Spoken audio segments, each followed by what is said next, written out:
Hello, I'm Andy Schmuckler, the host of this podcast.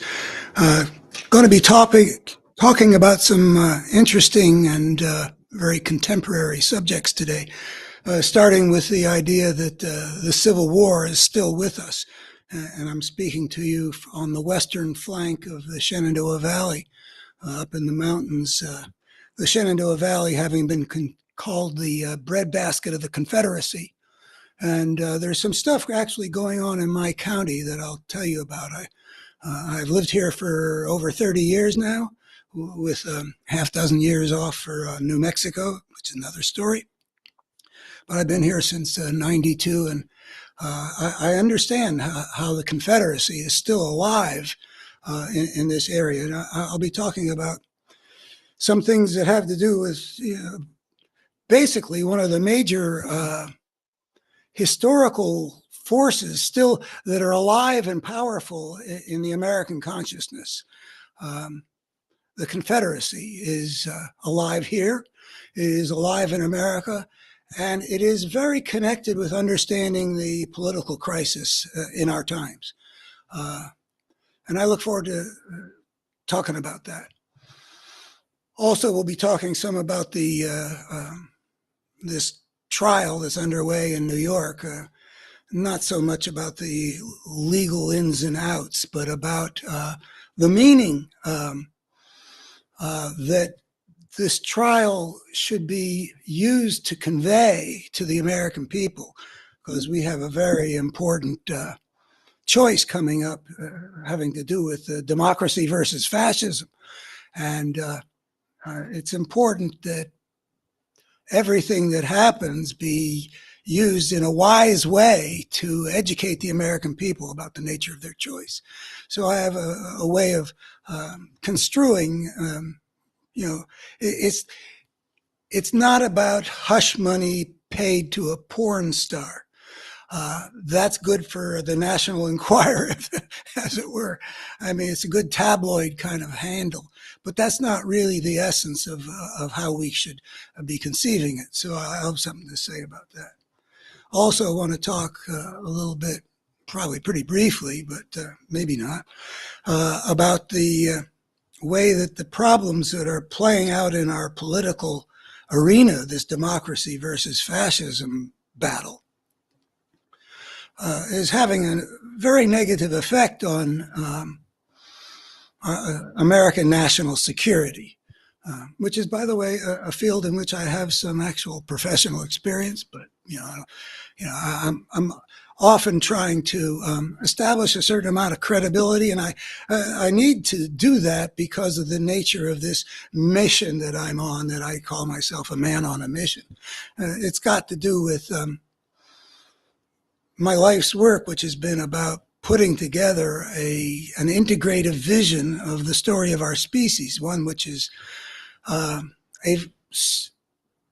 the work of a social scientist, a social theorist, a theorist of history, a philosopher. It's an integrated vision which I make big claims about, and that's why I have to worry about establishing my creativity. My mission might be described as trying to get this better human story into the thinking of our civilization, because I deeply believe that there's a beneficial impact it would have if it got out there far enough. And it's out there some, but it's though I've been getting big pieces of it out there, well, since that book back there, The Parable of the Tribes, came out in 1984 from the University of California Press. So there are pieces that are out that have been out there some, but it's really been very small potatoes. And I have the burden that comes with believing that it would make a difference if I could succeed in getting people to do the work to find out what it shows. And that entails meeting a couple challenges. First of all, for people to think that it might be valid, that the claims that I'm making aren't just grandiose things, but and then the second, to find enough people who would want to perceive the world through that illuminating lens. Well, illuminating lens is probably a bad image because, lenses don't illuminate, but to see it through that lens, because they would want to know if it were valid. And so I'll take a minute now to ask you whether you would want to know if the following things I claim to prove, more or less, I mean, compellingly argue, are true. Would you want to know? And if you do want to know, follow this, become a follower here. I'm here twice a week doing my best to convey it. Also, if you want to know, I've written it all up, and it's available in quadruplet on my website, abetterhumanstory.org. Would you want to know? And also, do you have any friends or acquaintances, people you know whose desire for understanding is stronger than in most people, and that they show a kind of hunger or thirst? I don't know which of those metaphors, hunger or thirst. Do you drink it down, or do you eat it and digest it? Well, some of both. Do you know people who have a need to understand things? And in this case, what we're talking about is understanding the nature of why the human world is the way it is, the nature of what are the forces that drive it in the direction. That's what I claim to have uncovered in a meaningful way. That it holds a lot of water. So would you want to know if it were true that the ugliness we see in human history, and there's plenty of it, and in the world around us right now, it's been an ugly time, is not human nature writ large. It's not a clear window into what we are by nature. It is a manifestation, I claim to prove, and that's what that book lays out. I think irresistibly. I mean, I can't see any holes in it, and I've been working with it for over half a century now. It's because any creature that steps onto the path of civilization will inevitably unleash a powerful systemic force, a social evolutionary force. And that's what and that force makes it inevitable, regardless of the nature of the creature that did that some destructive stuff is going to get unleashed into the system and drive the direct development of that creature's civilization in ways that it would never have chosen, but it could not avoid because the systemic force was too powerful.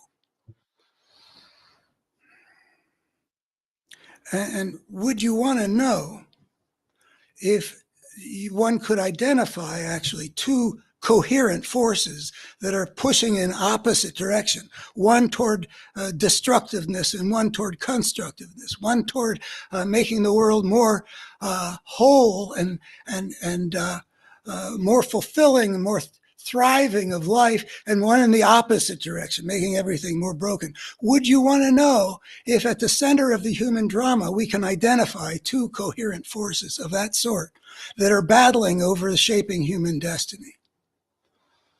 And that to a very great extent, if you want to understand the human story,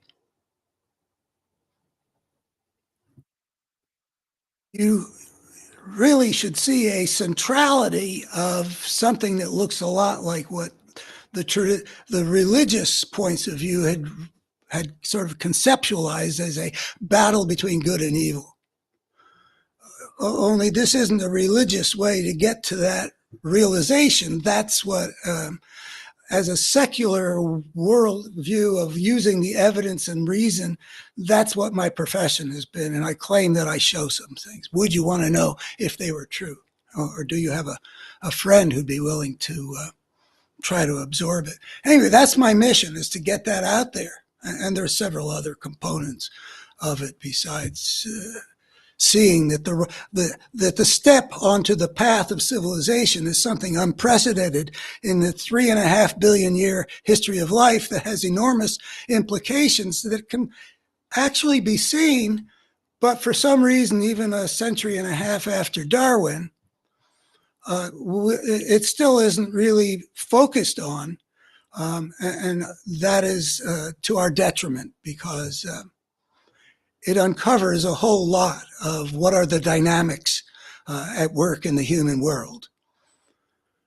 So that's, if you want to know those things, please do follow, subscribe, whatever the deal is. And so my mission is to bring people in to check it out to a degree that they find out whether it does indeed hold water, and whether it does indeed illuminate some things that would help us, for example, in America now, to preserve our democracy against the force of fascism that's risen in our times, and that is really connected with that kind of force of brokenness that I say that inevitably arises with civilization.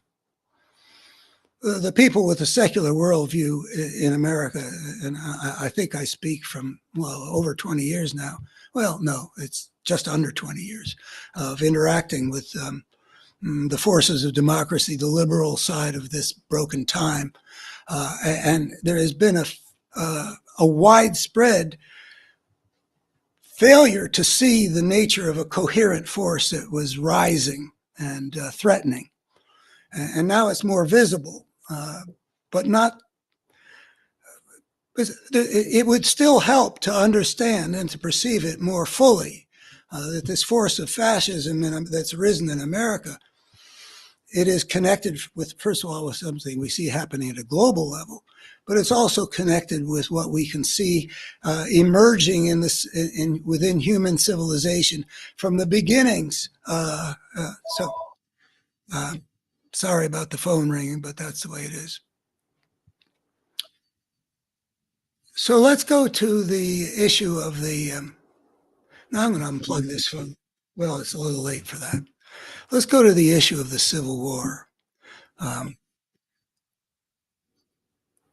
where I live in Shenandoah County, Virginia, there was a few years ago a decision by the Board of Education.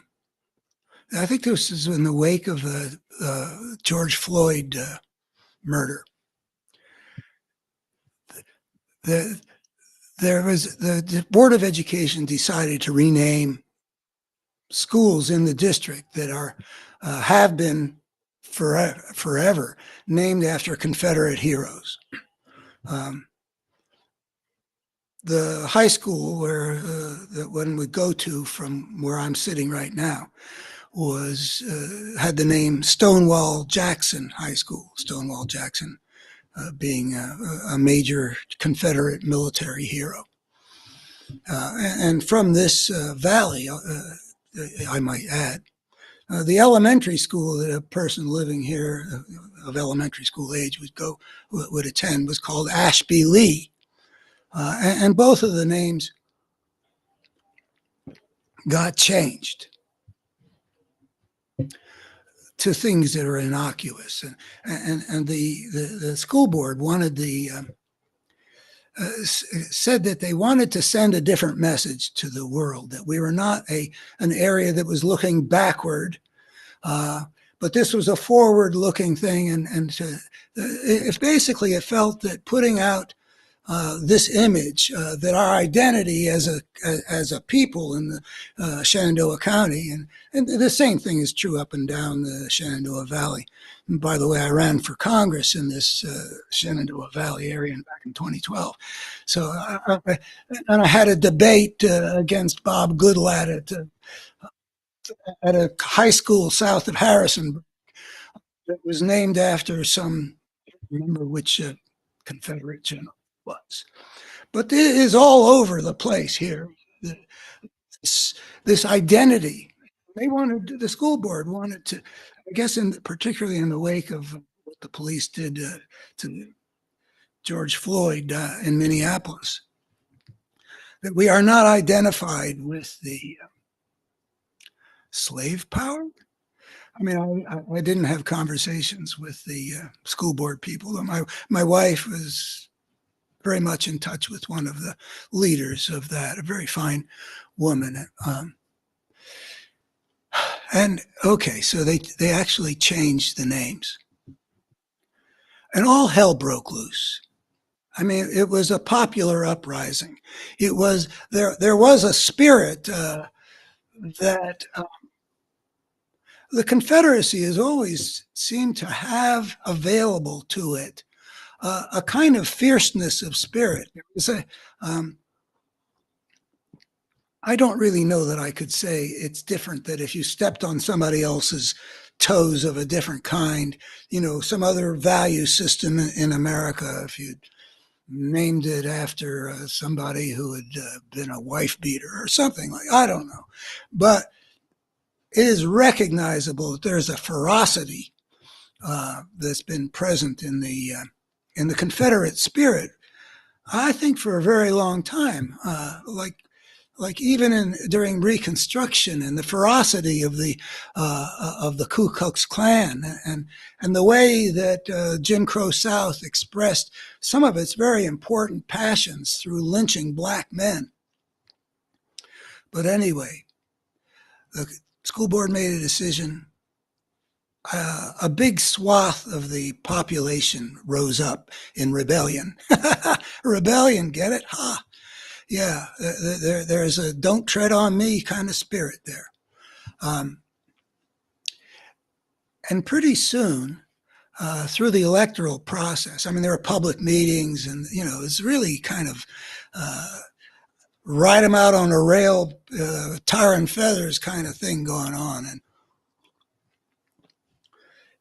through a couple of election cycles, between some people withdrawing, people who just didn't want to take the flack anymore, and other people, the Confederacy putting forward its own candidates for the school board. They've basically replaced the school board, and I don't follow it closely enough to go into detail, which is probably just as well. But the point is, here we are several years later, and I believe that we're on the verge of changing back to Stonewall Jackson for the high school. There's definitely recently reported on a local NPR station the battle lines drawing in a public meeting, and people getting up and talking about our identity, and other people saying other things about the Confederacy and why it's important to keep the change. I mean, on the Confederate side, there's some talk about woke this and woke that. And then that there's nothing about in this, it's about hate. And then on the other side, I read some transcript of this, people in the public meeting. Somebody, Stonewall Jackson doesn't stand for hate. Well, then it got read at that public meeting that something that what Stonewall Jackson saw himself as fighting for, and his very ugly language of white supremacy. I mean, not atypically, but white supremacy is basically at the foundation of the Confederacy. When there's a cornerstone speech delivered by the guy who's going to become shortly the vice president of the Confederate States of America, Alexander Stephens, a U.S. senator, and one of the finer men, as far as I can tell, in the core of the Confederate power structure. And he talks about it being a noble principle that the white man is superior to the black man, and that the black man's appropriate place in the great order of things is to be serving the white man. And he's perfectly sincere about this, and he really does believe that he's enunciating a profound truth. I mean, he actually calls it that. A great moral truth, something great moral principle. He's saying, well, it's wrong about all men are created equal. We are founding a nation on the opposite of that. So it wasn't hidden at all at the beginning of the war. But now the people who are rising up, they have a strong connection with this thing. It's very meaningful to them.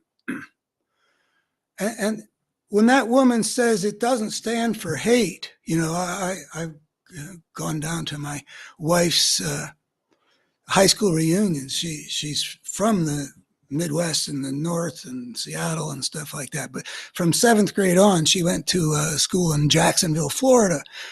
First one named Jefferson Davis Junior High. And then her high school was named, get this, Nathan Bedford Forrest High School. I mean, he's a guy who was guilty of what we would definitely call war crimes. I mean, in Tennessee, he murdered dozens of black Union prisoners of war because they were black. And he was one of the founders of the Ku Klux Klan. And she got her high school diploma from Nathan Bedford Forrest High School. The name of that school did get changed. My wife wrote a piece about it in our local newspaper to something, more innocuous like West Side or something like that. And April's classmates from the high school class of 1970 And we're talking about all white kids. So they had a lot of blacks in the high school class. Not one of them ever comes to the reunions. There's a lot that's still alive from all this. But anyway, April's classmates, oh, that's April back there, and the picture with me, younger. They did not feel good about the name getting changed, like the people who live here. So there's something important there. And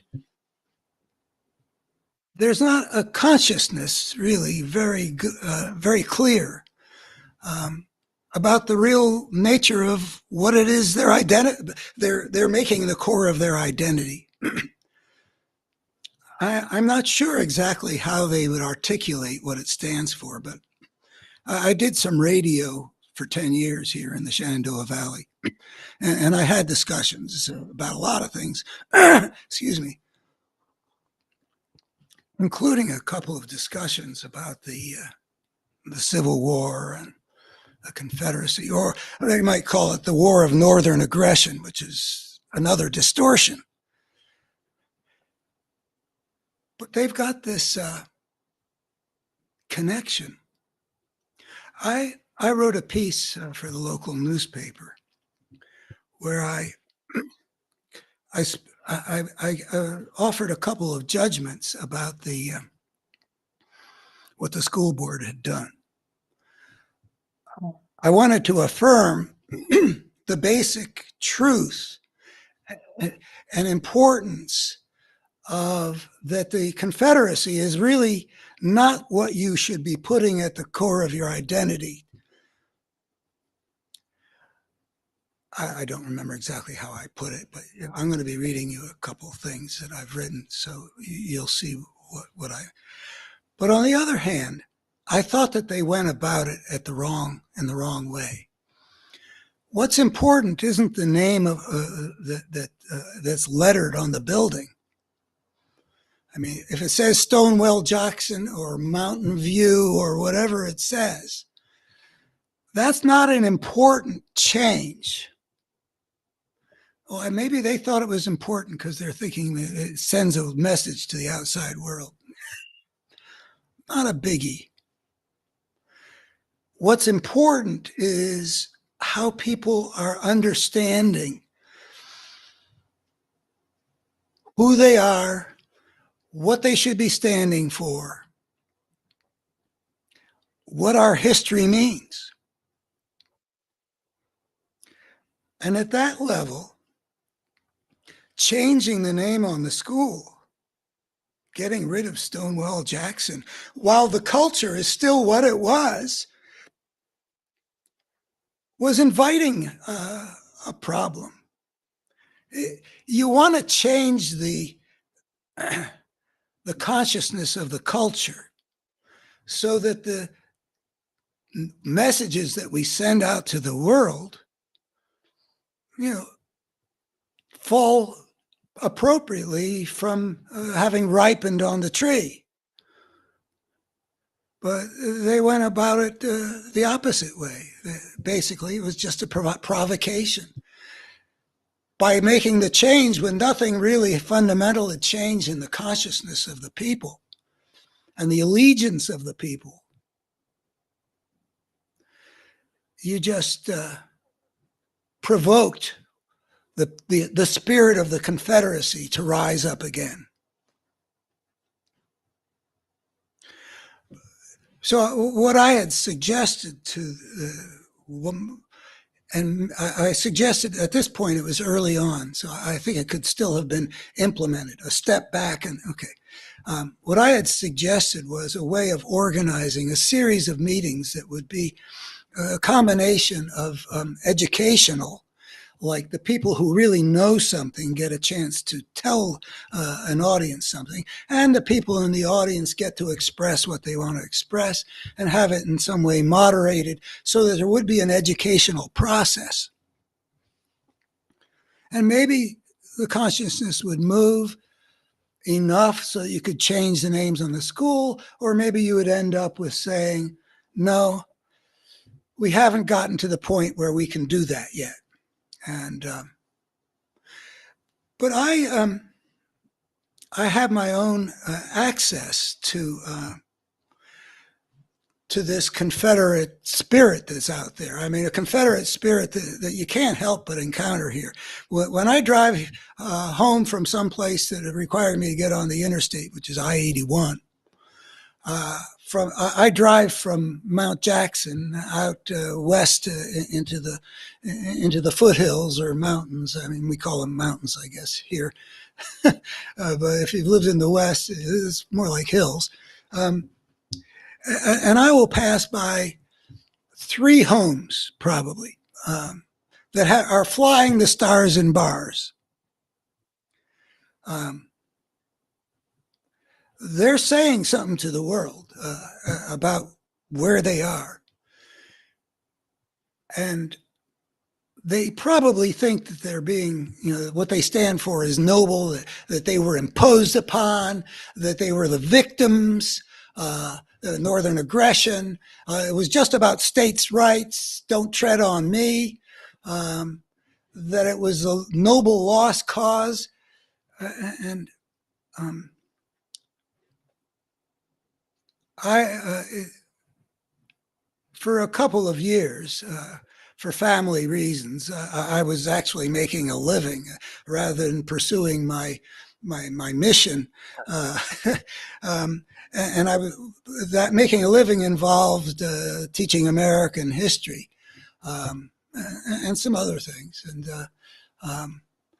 I got really swept up in the not so much the Civil War, though I'm really interested in that. I mean, it is an amazing military, political drama, what happened between 1861 and 1865. And I've studied that quite a bit. And, Ken Burns' series, all the stuff that show that the Civil War is still with us. But especially the 1850s, where I was just astonished to see how it was that a nation like Washington and Jefferson and Andy Jackson and what was the process by which the United States, which was this noble experiment, the miracle in Philadelphia giving this Constitution, and some exceptional people among the founders, like Washington and Jefferson, really Madison even, and how we ended up with this terrible, terrible Civil War, and how terrible that was. All the damage that ensued from what happened in the 1850s. And I studied the 1850s in a lot of depth. So a lot of the reason why I was drawn to that, other than, I taught it and what a fascinating little decade that was. The book, The Impending Crisis by Potter, and I forget the second guy's name. Read that. It's just really dramatic history. But the reason I got into it was I saw that what was rising in America in our times was sort of the reincarnation, to a larger measure, of the Confederacy. This was back when W was president and then when Obama was president. The rise of Trump was before that. I was doing all this studying, and I saw that the Confederacy is indeed still with us. And it really seemed important to understand the force that we're up against. And this other book right behind me is What We're Up Against, and that came out in 2015. And it was written before Trump came to the center stage at all.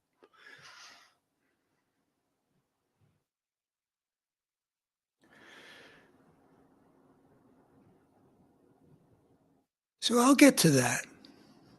But I have this forum, platform, I guess I should call it, where I get to send out a piece of writing.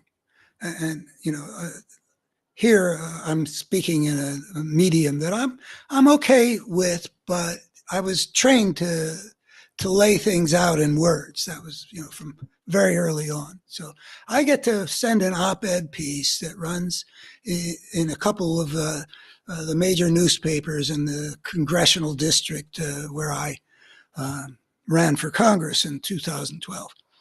And one of them it covers my county and a couple of other counties, the northern part of the Shenandoah Valley. So I get to send a message out to into this Confederate enclave, politically Confederate. The spirit that rose in this population when the name Stonewall Jackson was taken off the schools. By the way, a measure of how important the name is, it costs $300,000 to change the names. I expected it probably, for all I know, it'll cost something similar to change it back. But for the people who care about the Confederacy the way these people do, that's money well spent. Or at least that's what I'm imagining is in their motivation. So I send out messages to the Confederacy here, and one of them was an op-ed piece. Let's see, when did it come out? At the end of near the end of November 2022. Appearing in newspapers in my Confederate area. So let me read you what I wrote to these folks. Well, I'll just read. More than a century and a half after the Civil War, the Confederacy looms large in the identity of many people, or at least an image of the Confederacy. Teaching American history led me to study that era in some depth, and this is how I believe the Confederacy should be understood. For starters, the Confederacy was formed for one central reason: to maintain the ability of the slave economy to expand. For decades before the Civil War, this goal had dictated the politics of the South on practically every issue that arose. And when the slave states seceded, their pronouncements were quite open about the centrality of the slave issue. Another key reality in that picture is that the slavery-based economy served only the interests of a ruling elite. That elite consisted of a relatively few owners of very large plantations, with a great many slaves, people whose power and wealth were both dependent on slavery. For most other white Southerners, the system for which the Confederacy fought the Civil War was actually contrary to their economic interests. That the slave system was injurious to most Southern whites can be inferred from the decisions made by the many immigrants, mainly Irish, entering the United States in the decades leading up to the Civil War. Overwhelmingly, they decided to settle in the North, avoiding the South because they didn't want to compete against unpaid slave labor.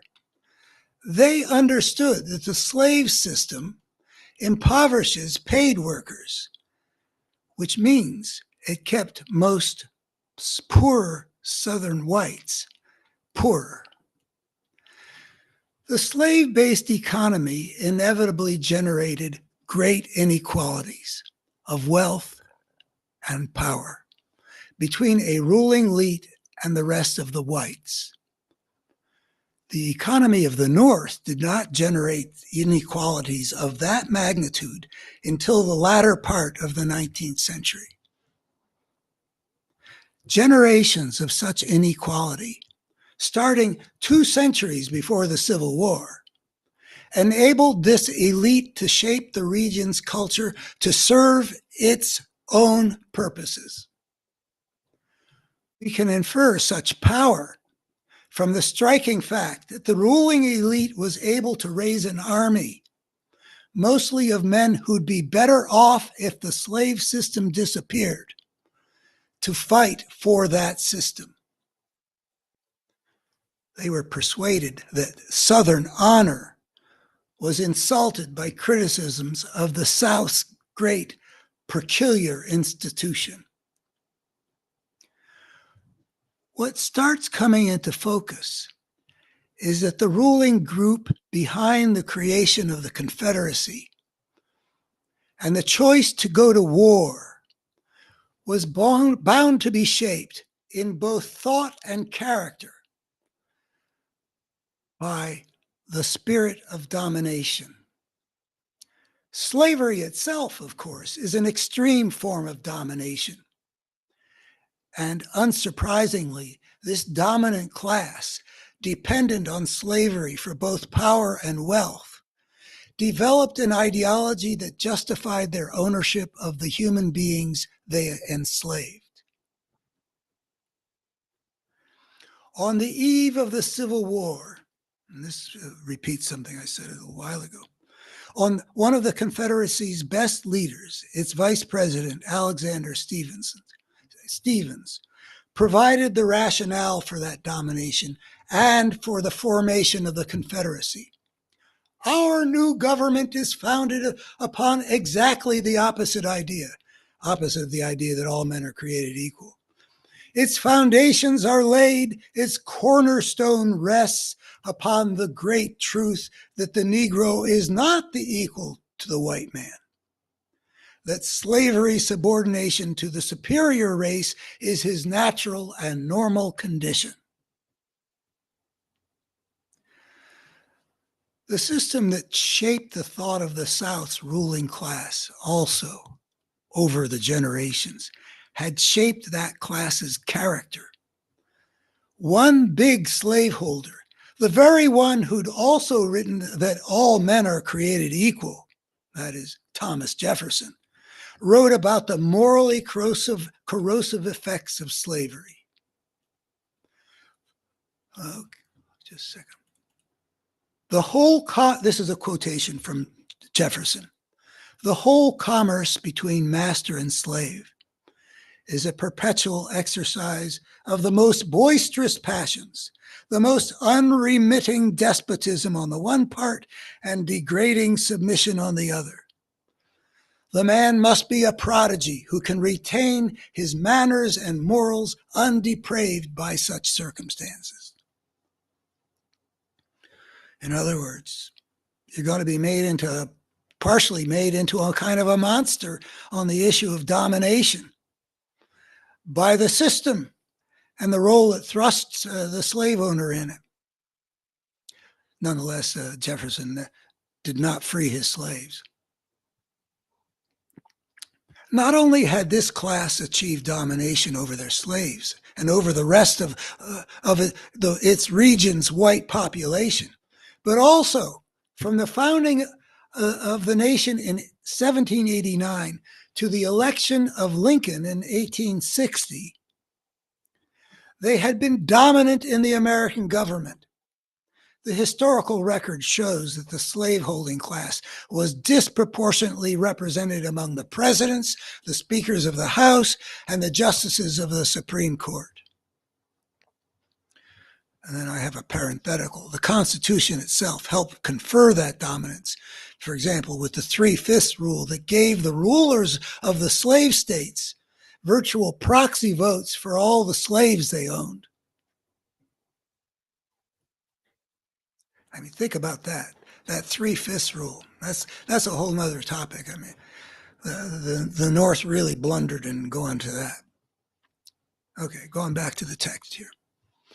That ruling elite bred by the slave system for dominance, also had a corresponding abhorrence for being in a subordinate position. For in the world of this elite, the figure of the black slave greatly defined the meaning of subordination, a frightening meaning articulated in the Dred Scott decision that the black, quote, and this is a quotation from the Supreme Court's Dred Scott decision, the black had no rights the white man was bound to respect.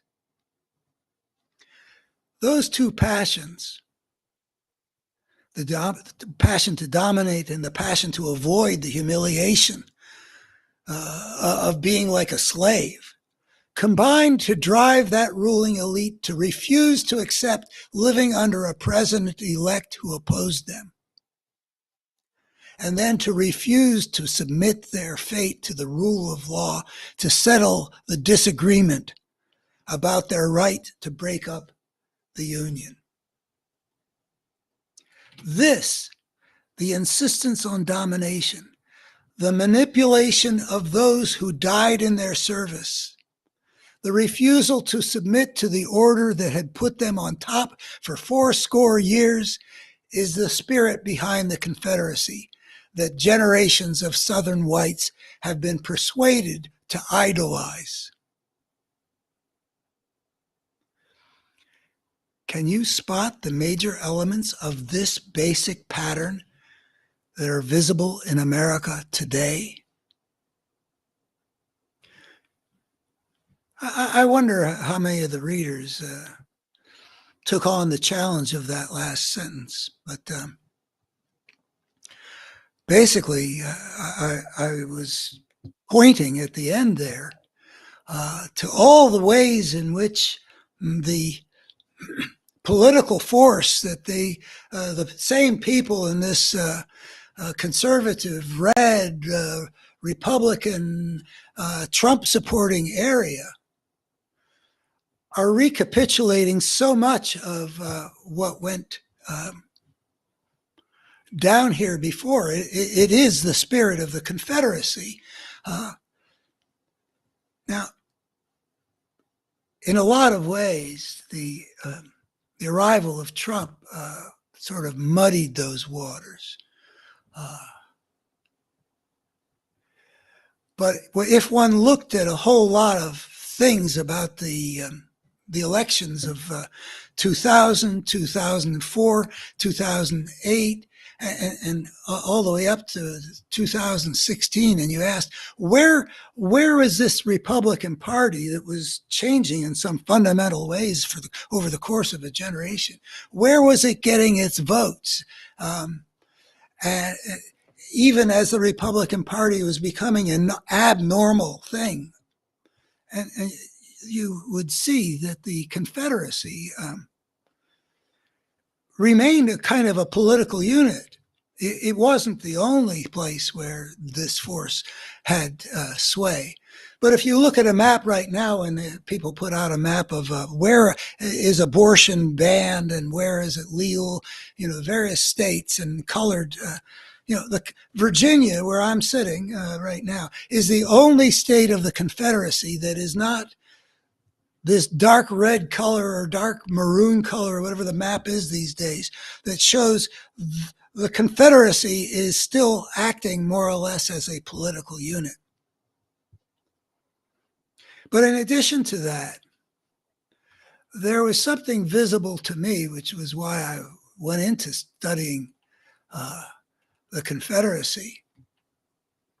And because I could see this same force, this same thing that was lawless and that was manipulating and deceiving its supporters, that it's serving a powerful ruling plutocratic elite, in one case the slave power, and it is harnessing white supremacy and manipulating the kind of folks even today who are the descendants of those Virginians that charged up on Pickett's charge in Gettysburg and got mowed down by the hundreds to preserve a system that was exploiting them. And the same thing the Republican Party of today is getting these people to support it, utilizing certain kind of manipulative lies, even though it is the same force that is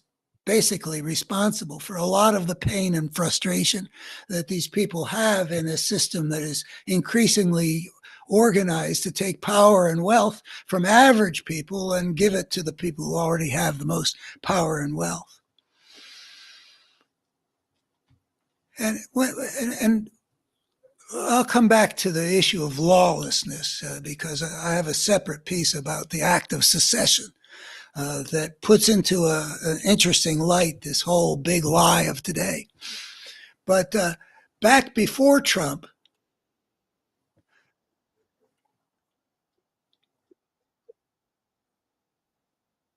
well, that was an unneeded interruption.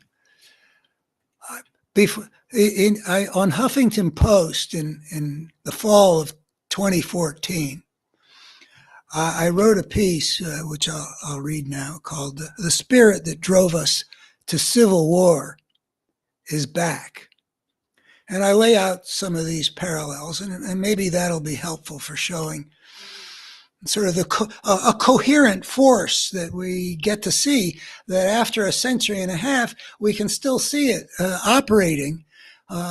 It drove us to civil war in the 1850s, but even before the rise of Trump, and especially before the rise of Trump, it was clear that the same thing was coming back, and you could sort of see. And here's how I put it in this this op-ed piece that ran in the Shenandoah Valley in the newspapers.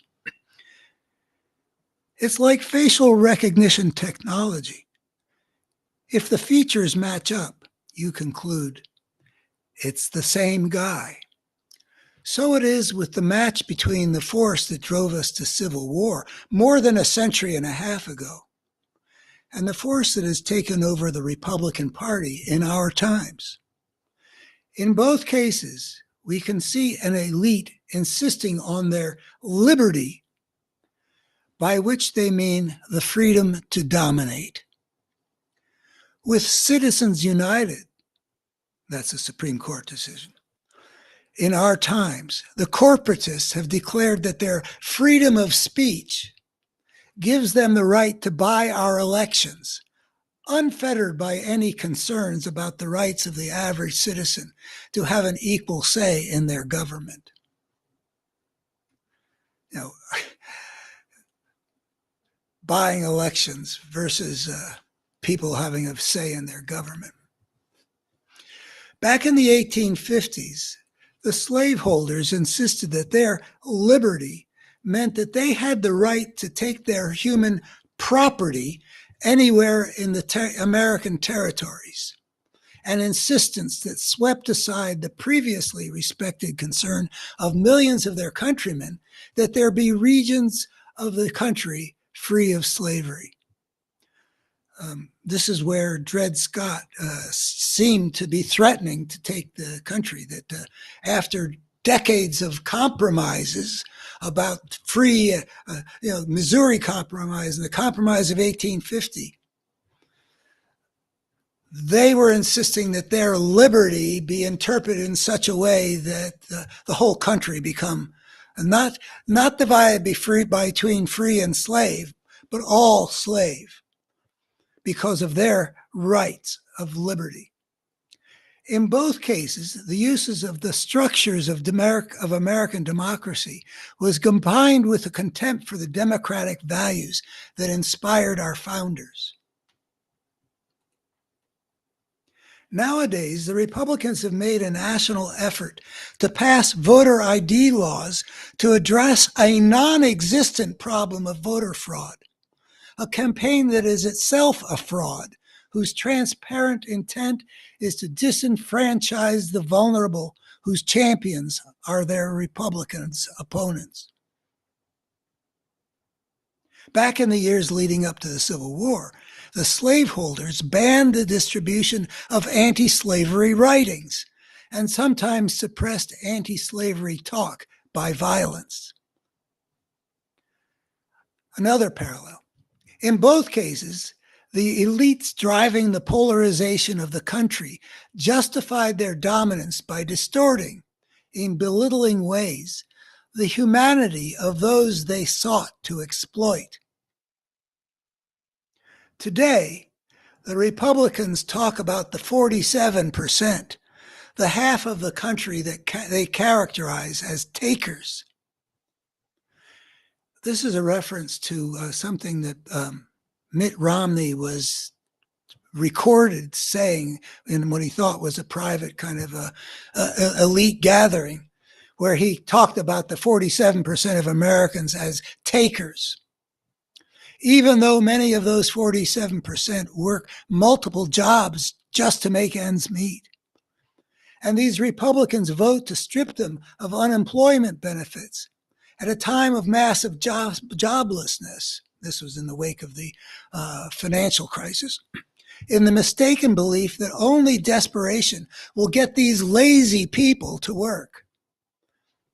Back in the time of the slave power, the slaveholding class declared they were doing their black slaves a favor to discipline them into an ethic of work. Freeing them would be cruel, the masters claimed, because those blacks were inherently too lazy and too incompetent to survive on their own.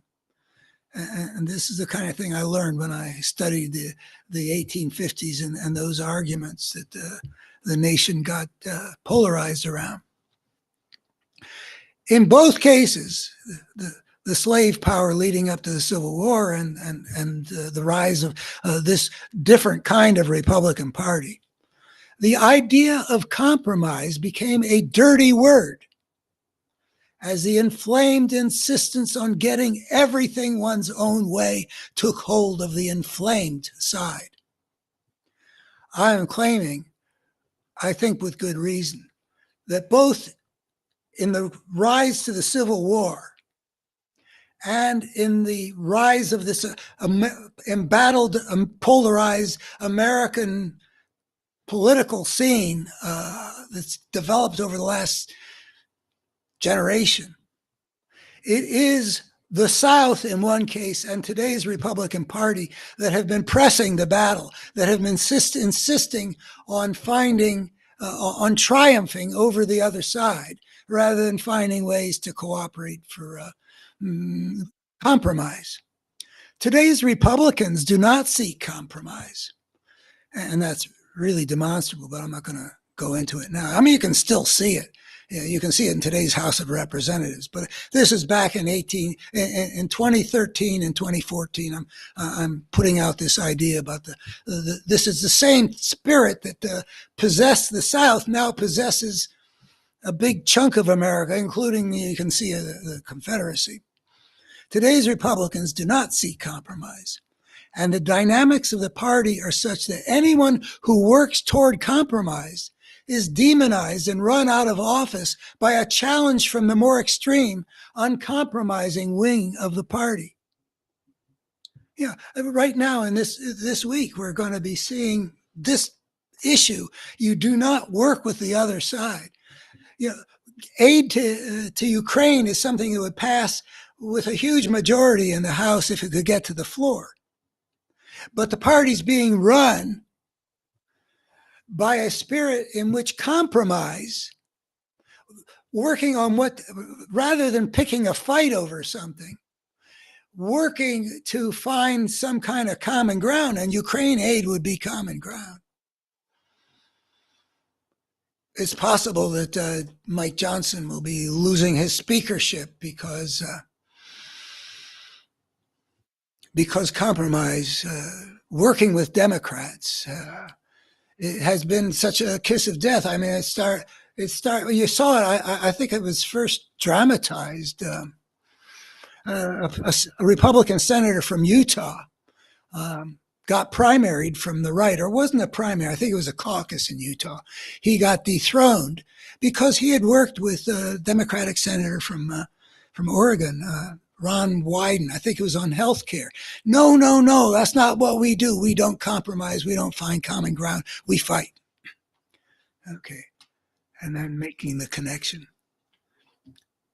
Back in the years leading up to the Civil War, the South's insistence on the unfettered expansion of their domain led to the overturning of the Great Missouri Compromise, which had held the nation together for more than 30 years, a fracturing of the peace that instigated the return to the political arena of Abraham Lincoln and set the nation on a course to a bloody civil war. Another parallel. In both cases, the powerful elite in the grip of that destructive force refused to accept that in a democracy, sometimes you win and sometimes you lose. And sometimes you have to accept being governed by a duly elected president you don't like. Now, this was written before the Biden and the big lie for 2020. Let's see, what was I thinking about?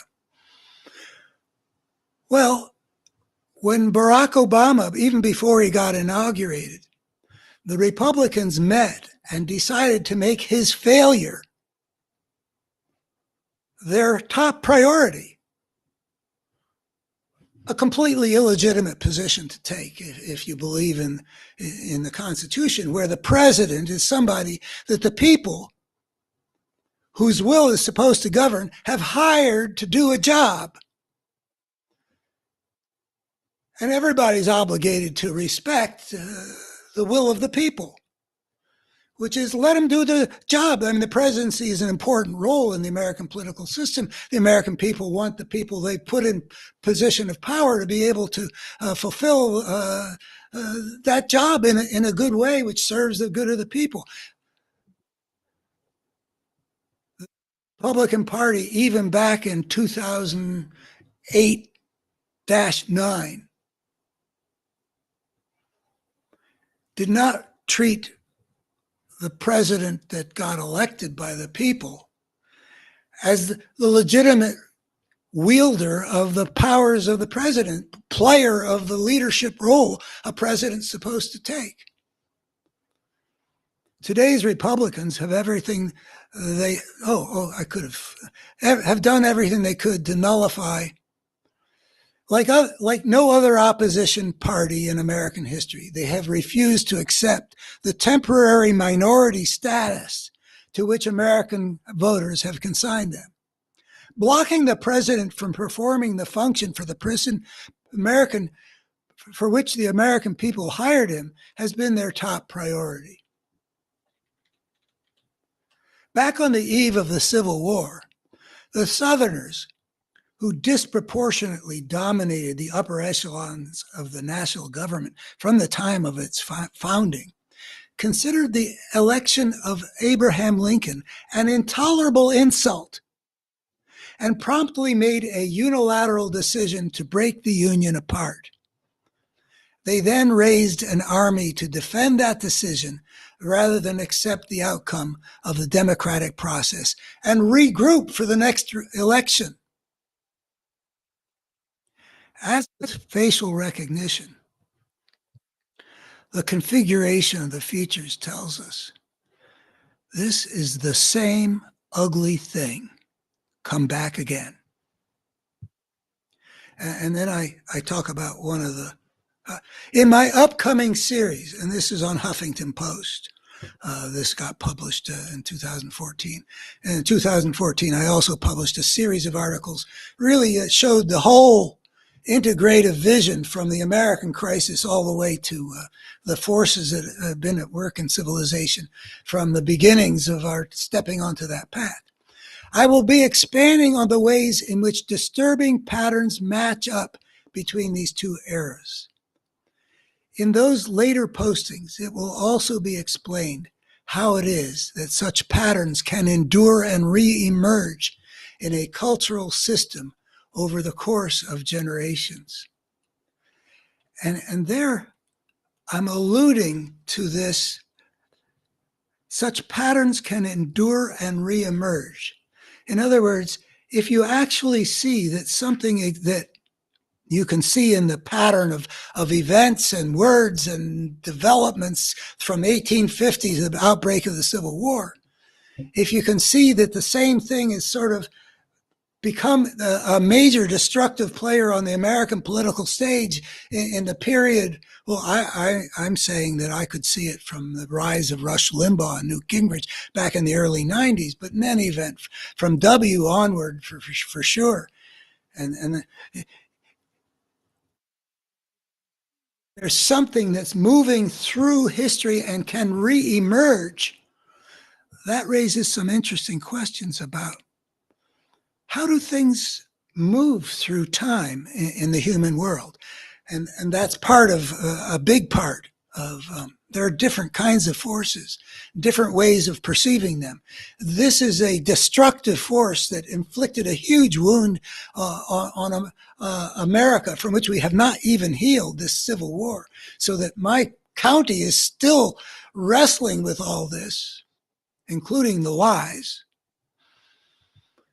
This huge force is somehow still alive and still being destructive. How does that happen? That something that was visible in the 1850s, if you looked at all these developments that were happening, fugitive slave laws, uh, uh, uh, waging the war against Mexico to get slave territory, a whole raft of things that sort of an attempt to build an ever greater power, an unwillingness to accept any kind of limitations, an unwillingness to abide by the rules of the democratic process. What does it mean that you can get the same thing to appear in the 21st century that had played the same kind of destructive role in the middle of the 19th century? That's part of what I claim to be able to show. I mean, the culture has ways of transmitting certain patterns so that it becomes possible that the facial recognition technology can see, yeah, this is the same guy. That guy who got defeated on the battlefields of the Civil War didn't disappear. It got reconstituted into the culture outside of its being, a Confederate States of America run by Jefferson Davis and the rest, from the Capitol in Richmond, Virginia. It got to be embedded in the culture and transmitting itself from generation to generation through child rearing practices and through educational processes, which transmitted the myth of the noble lost cause and heritage, not hate. And I grew up in the North, and I always identified more with the Yankee side of the Civil War. There are a lot of blue-gray movies and TV series and such when I was growing up, and got to see that. But there was always this sort of celebratory spirit in the country about the Civil War. And like the nobility of both sides, what a gentleman that Robert E. Lee was. And I think there's a lot of truth in that. It's not 100% true, but there's a lot of it. I very much admire Robert E. Lee in the ways in which he was very admirable. But the South actually dominated the telling of the history of that era. The South was hugely invested on how the whole country understood it, and they come across really pretty well. I mean, Gone with the Wind was, the most corrected for constant dollars, I think the most successful movie ever or something like that. And it's a very noble cause kind of a thing. Not entirely, but a lot. But when I actually studied how did we get from our noble beginnings to this profound failure of the country to process a difficult political issue successfully? I see that portrait I have of the Confederacy. What was the Confederacy about that I read? It's really an ugly picture. And I don't want to pick a fight with anybody in terms of not goodwill anyway. The people that I live among who are eager to change the name of the school back to Stonewall Jackson because they think all he represents is so noble and he's connected with the Confederacy that was so noble. It gets in the way. They're utilizing what's they call a playbook of something that was so destructive in American history back in the 19th century, and it's being equally destructive now. So I got to deal with it for the destructive force that it is. And even though I have only faint hopes that I have any impact at all, this stuff goes very deep, and the same kind of people who can still believe that the election was stolen from Donald Trump, which is at such a elementary factual level, they don't come to change their deep beliefs on the basis of evidence and reason. And those are my stock in trade, but I do what I can. I try to show what I can show the best I can. And another piece that I published to show these same people, who are going to be at that public meeting or were at that public meeting. I don't know what the process is from here, whether maybe the school board just takes that public meeting and having had a public meeting will go and make their decision. And I don't know if I'm right in assuming that the Civil War, the Confederacy is going to win. I don't really have a lot of evidence on what the state of things is. I've asked my wife to check into that picture, but it just feels like the real spirit of this era, this area. There's a minority of people, and some of whom spoke up. The guy who quoted Stonewall Jackson's actual words about white supremacy. He obviously had done some homework, and he's part of the population here. But my guess is that that's a minority, and that the majority is of a state of consciousness. And I use that phrase because it's really difficult to exactly conceptualize, how people's minds are working.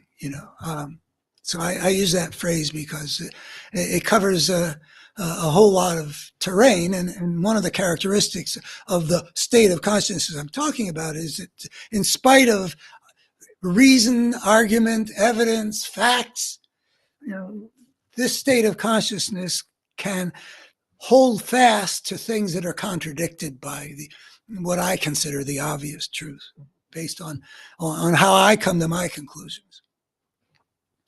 So I just put it out. It's like my mission here. It's a real long shot. Can you get people to do the work of seeing this thing that I truly do believe could help American democracy prevail in this immediate battle, and even help our human civilization get its act together well enough and soon enough to avoid destroying ourselves. Long shots. But I did don't give up without trying is the motto I've sort of started toying with as a way of understanding my love of movies. That where somebody goes for a long shot and ends up winning. He buys a lottery ticket, and he's the one that we follow. Or he's a guy who likes to invent. Oh, he turns out to be Thomas Edison. Go for the long shots. So I'm just hoping that the best I can do is not nothing here. And I wrote this. Let's see, when did this get published? It's trying to establish. It's called the right of secession. Now I gave it that title to see if I could get the Civil War contingent I live among to read the piece. If I had put into the title what I might have put into it, maybe I did when I put it on Daily Costs, something which indicates, they did not have the right to secede. I think the title would have been enough to prevent them from even starting the piece. There's an imperviousness that anybody has to deal with this state of consciousness. So this is what I wrote and published in 2022. The basic conflict that the Civil War was about was the same issue that had dominated the nation's politics for 40 years. And that 40 years goes back to the late teens and leading up to the sort of saving the country with the Missouri Compromise in 1820. Would the slave-based economy expand into new territories, or would its expansion beyond its present domain be blocked? By the way, the abolition of slavery where it already existed was not ever an issue with Lincoln's coming to power.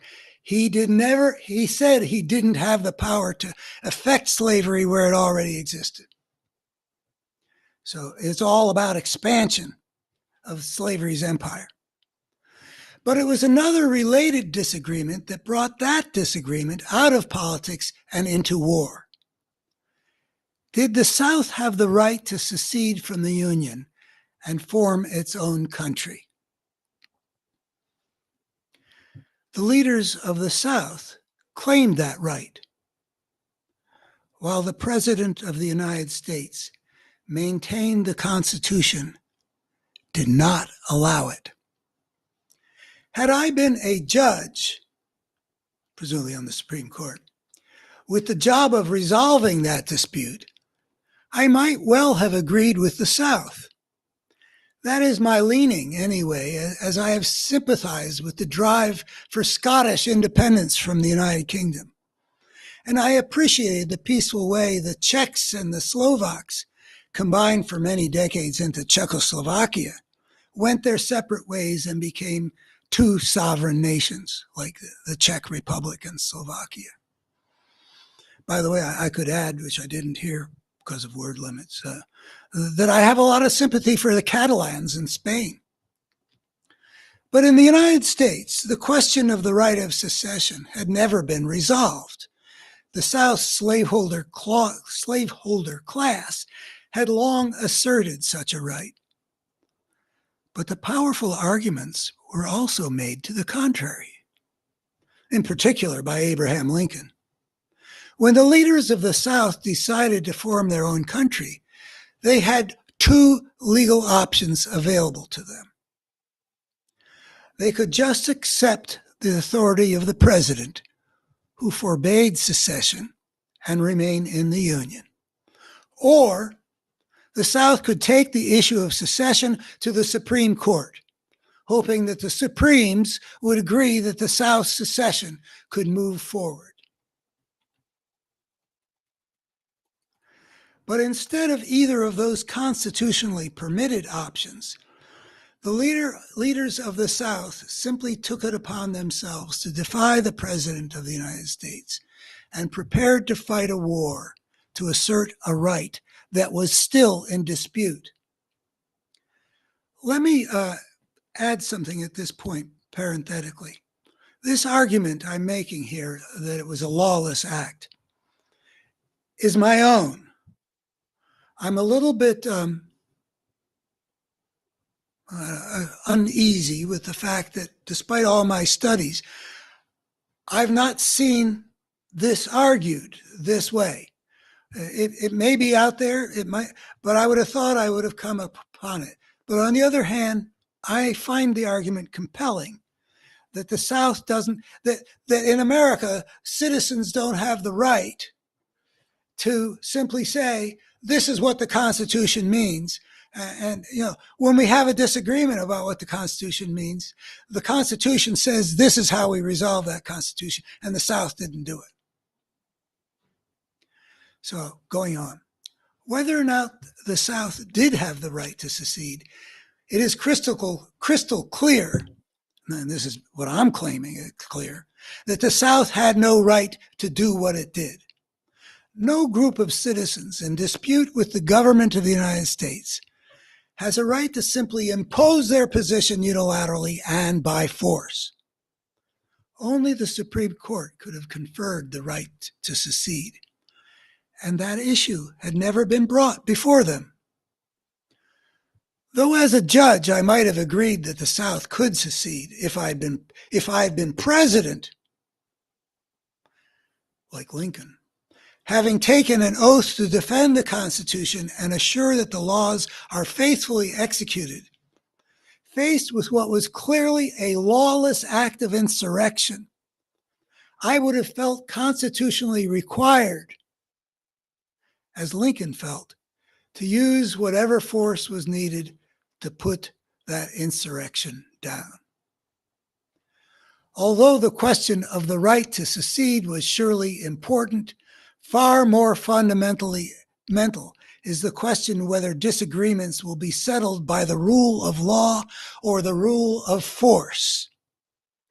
The rule of law or the rule of force. That is it not, the battle that is really at the center of the American political drama right now? Getting back to the text of this piece about the right of secession.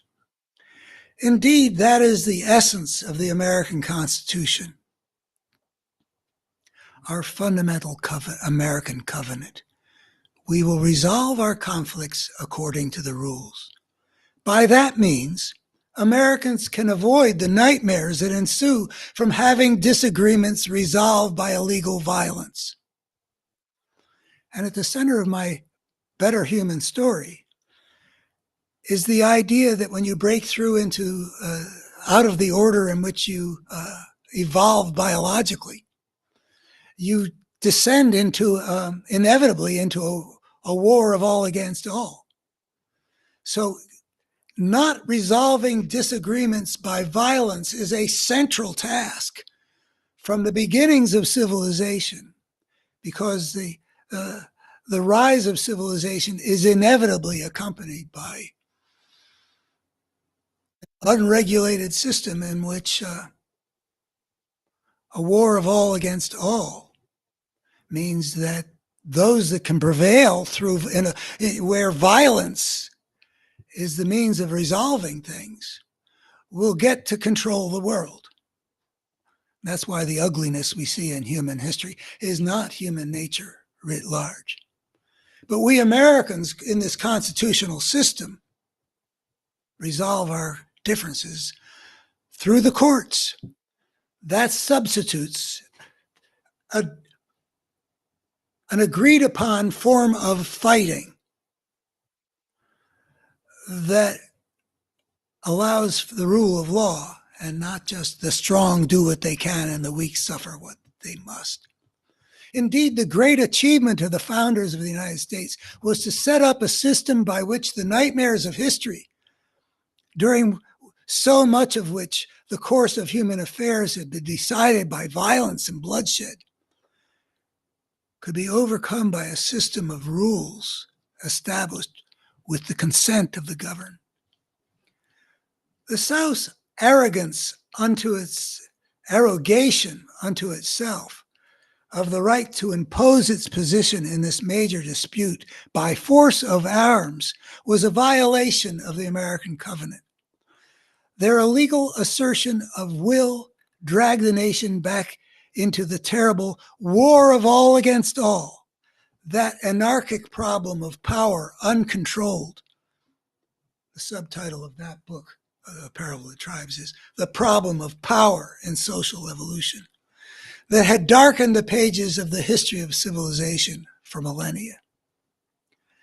And how huge was the cost to the nation of that departure from the rule of law. Had the leaders of the South decided to fight for their right to secede, but to do so legally by bringing their case before the Supreme Court, there were two possible outcomes. If the Supremes found for the South, the division could be effected peaceably, perhaps with minimal damage done in the transition. If they found for Lincoln's position and forbade secession, then the South would have been obliged to accept that they were stuck in the Union and make the best of the situation. Either one of those legal paths would have been infinitely better than the one the nation took, where the outcome would be decided on countless fields around the continent. It would be hard to overstate how nightmarishly destructive have been the consequences of the Civil War, including hundreds of thousands dead on the battlefields and enduring wounds on the national culture still not fully healed. A cautionary tale for our times. No, we're not much confronted with the issue of secession, though those people down in Texas keep on bringing it up. But once again, that still more fundamental question has arisen whether Americans will honor our covenant to resolve our disagreements according to the rule of law, or turn instead to violence. We should remember that when a part of the nation chose to depart from the Constitution and turned instead to force, the whole nation suffered grievously, but especially the part that made that lawless choice. So that's one way of trying to tell the people I live among that lawlessness is not a good choice.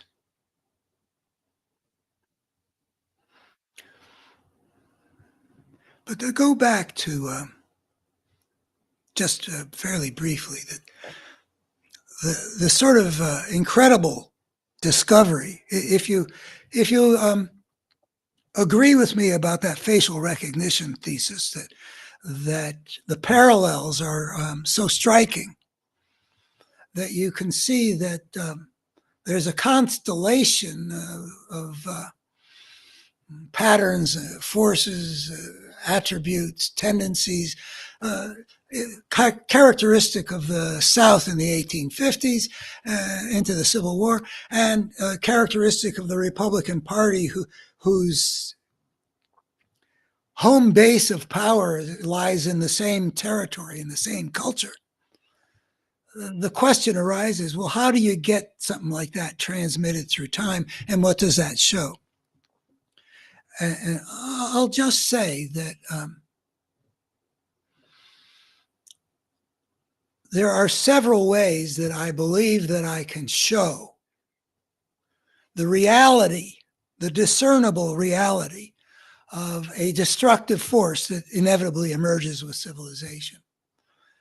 And this, the way things can be moved sort of subterraneanly through the patterns of the culture, whether it's got to do with racial prejudice or relationships with authority or sort of a receptiveness to being lied to and manipulated by authorities that pretend to have your interests at heart but are really there to exploit you. Whatever the whole constellation are, get transmitted in the culture in a whole variety of ways, which can be studied and can be sketched at least.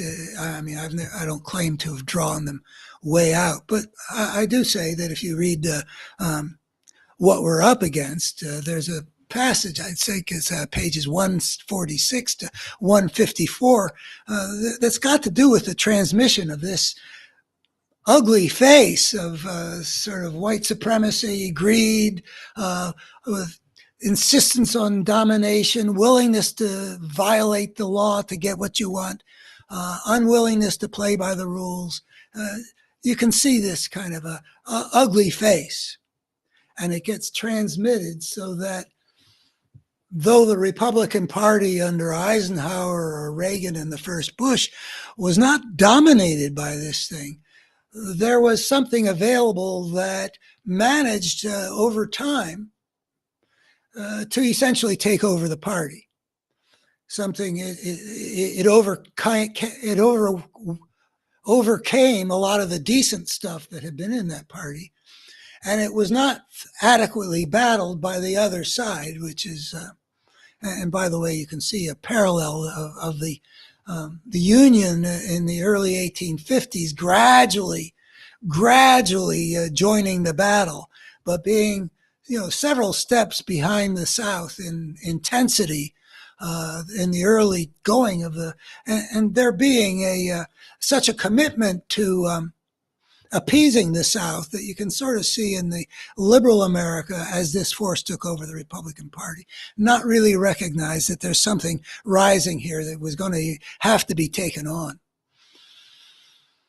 Well, one of the ways of showing a coherent force that consistently, in its various ways, makes things more broken is this facial recognition technology. But there are a couple of other ways that I present in writing and on this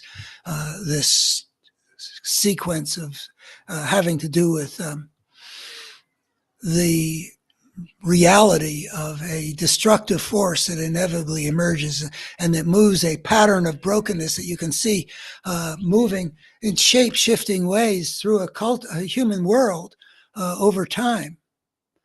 And there is a force that can be seen behind that, which I say can be seen in the same way that you can see the wind in the swaying of the trees and the flapping of the clothes on the line.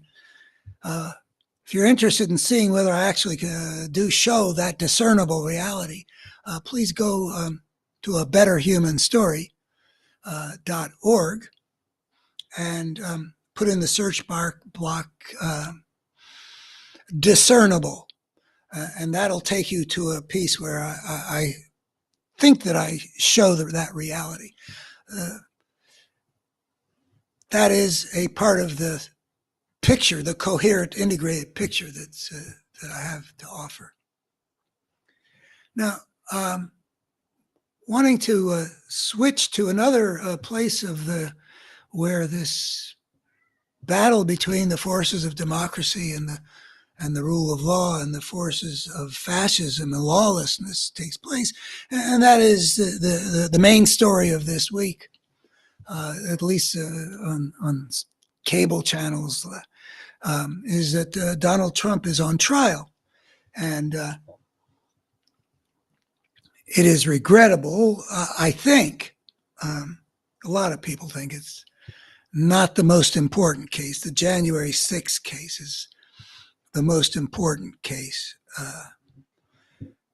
There was no good reason why that case could not have been tried starting in January, but the Supreme Court has shown something about itself with its abetting Trump in trying to evade the rule of law before, at least through the election, give him a chance to kill federal investigations. I mean, that is a huge story, which I've talked about in a previous video about the American crisis of the Supreme Court. But this is another case, and this is the one we got. A lot of people think it's the only case we're going to get actually tried publicly before the election. I haven't completely given up hope, but I'm big on hope. And some people think that this is old stuff. Everybody knows about Stormy Daniels. Everybody knows about the hush money. Yeah, so he cheated on his wife. Um, and some people think that it's not going to have much of an impact. Uh, Even the Mar-a-Lago case, which where the force of fascism evidently has another little foothold down there with Judge Cannon doing everything she can to help Trump. Um, wouldn't it be great to get her removed and get an honest judge and have an honest the violations of American national security evident in that case would have been pretty dramatic. But there are some people who think that this case can be presented in a way that will not be so um, yawn, been there, done that. That there really is a picture that will be drawn that will touch upon people. And I've given a little thought to how that should be represented. And I think that the through line in this case is that it can be used to show Donald Trump as a cheater, that is who he is. I don't think that that's a pretty picture. The legalities of the case, if I understand them, and like a lot of people, I I have to confess, I don't have a law degree, but tomorrow I turn 78 years old, and I've been since I was 18. I've really taken the understanding the law and the Constitution with some seriousness. That's a long time, but apparently the falsification of Trump's business records goes from being a minor crime to a much more major crime if it is done in furtherance of the commission of a different crime. And that different crime has got something to do. I mean, I don't know. I think that Alvin Bragg, the DA, hasn't fully shown exactly how he's going to present that connection, exactly with what laws, state laws and federal election laws, issues. I don't. I'm not competent to, and he hasn't said yet. Anyway, I guess if it's in furtherance of other crimes, then the combination makes something that's serious. And that other crime is, I think, basically about it is a crime to go through the things that Trump did in order to keep from the American people information that they're entitled to have before they vote. I don't understand. What is it? A matter of you're not allowed to pay hush money to keep it from them? Is it a matter of you're not allowed to falsify what you're doing with that money in your New York business records violations in order to do that? There's some kind of legal picture that I'm not fully, but those two go together. And that's enough, I think, to enable us to look at the picture of what this trial can be presented for political purposes as showing. Now, for legal purposes, the judge will instruct the jury that if you find that he ... and if you found that he did this in furtherance of violation of this or that New York or federal law ... then you must find ... Okay. That's in the court of law, but I'm very concerned about, I've always been concerned about holding Trump accountable because it is important, well, isn't it obvious? It is important how the American people perceive Donald Trump, who apparently, I don't think it's the way the polls suggest it is, but I don't want to bet our democracy that I'm right about this. This guy apparently has a possibility of being elected president again. And that would be a catastrophe. I don't know if it would be as big a catastrophe as the Civil War. Maybe. I mean, maybe.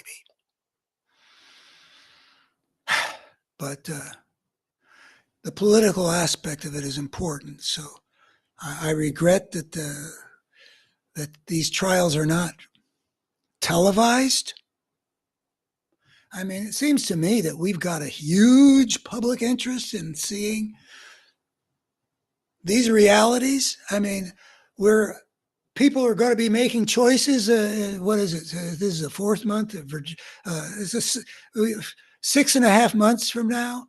The American people are going to be making a huge choice that has a lot to do with how to perceive this particular person who's been indicted on all these counts and being tried in this case. So why aren't we, I don't know, maybe would you have to pass a new law? It is possible to get exceptions, I gather. But anyway, we aren't getting to see it. So this stuff has got to be presented to the American people to have the optimal political impact, which is to say, it's all about the truth as far as I'm concerned. Our interest is that the truth come out and that the American people understand the truth as fully as possible and that they make the decision when they go into the ballot box based on as much understanding as possible about what the nature of the choice is.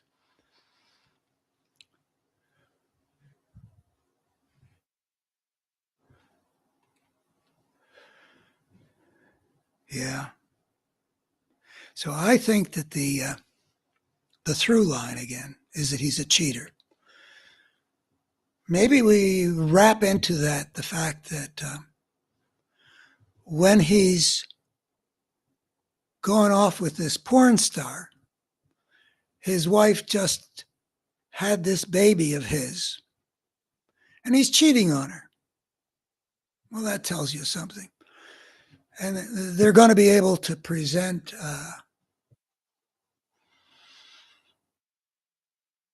a transcript of the Access Hollywood tape. It seems like foolishness to me if you're going to admit the transcript. Draw the line between that, but you can't show the video. I would. Somebody said, "Well, the judge is trying to create a record which shows he doesn't always find for the prosecution." But anyway, you get the real. Anybody who would brag about grabbing women that way, even if it's a lie, if you think that's something to brag about, Jesus, what a creep! I don't know anybody who would brag about a thing like that. I've been in a lot of locker rooms up through high school. Nobody talked like that. So you hear the person, you don't just hear, yeah, they let you do it because you're a star. You know, the transcript doesn't convey what a schmuck this guy is. But anyway, he cheated on Melania. All right. He wouldn't be the first president to cheat. And then you can bring in Karen McDougal, you know. He's a serial cheater. And stuff from Howard Stern, you know. But we knew it's part of his image. And I think a lot of young men kind of like it. But he's a cheater that way. Presumably he took some kind of oath, marriage vows. To hell with that. He's Donald Trump. He knows nothing. He doesn't have to obey anything. Doesn't have to keep any oath. So then he cheats in the election according to some law that I don't fully understand what you're not allowed to do. I mean, if you're running for president, you got something you don't want the public to know, what can you and what can't you do to prevent the public from knowing it? I mean, FDR didn't want the public to know he was in a wheelchair.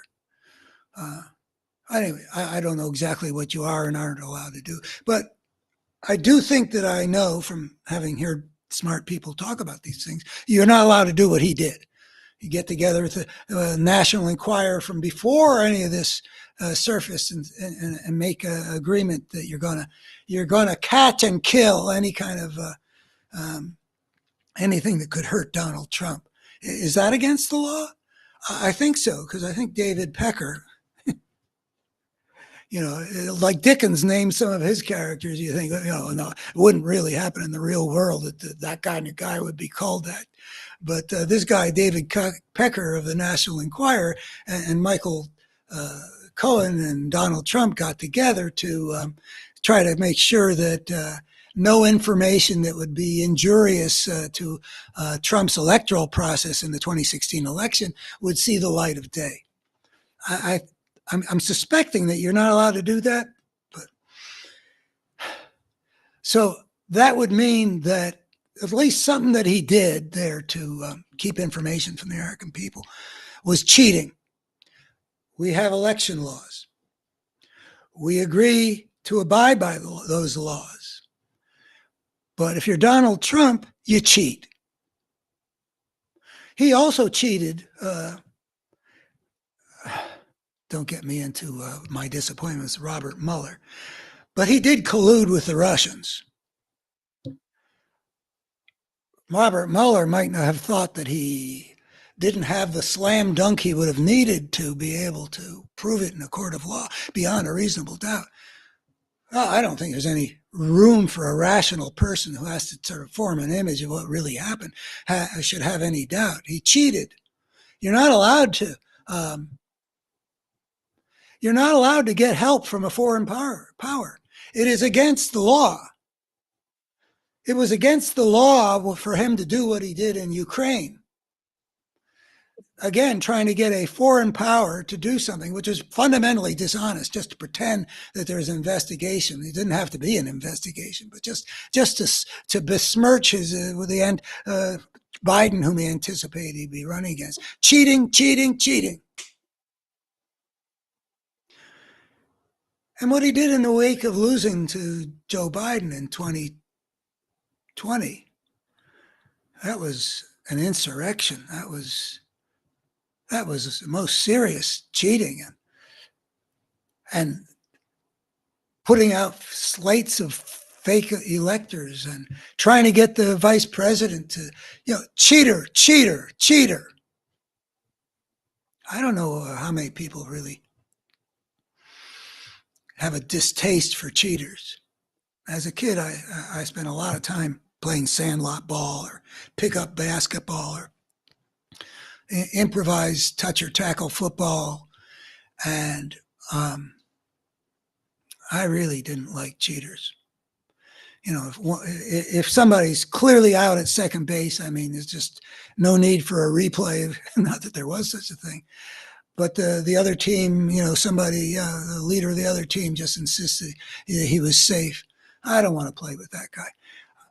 I think that there at least was an ethic in America that we don't like cheaters. So that if that kind of feeling is widespread, then I think that this cheater thing can be used. All right, that's it for that topic. These are all different arenas of the same battle, by the way. The destructive force that gave us a civil war and that's giving us is a major component that's behind today's Republican Party. Those are manifestations of some of the same basic force as this guy who commands the incredible degree of allegiance of 2/3 or 3/4 of the Republican base of conservative America. And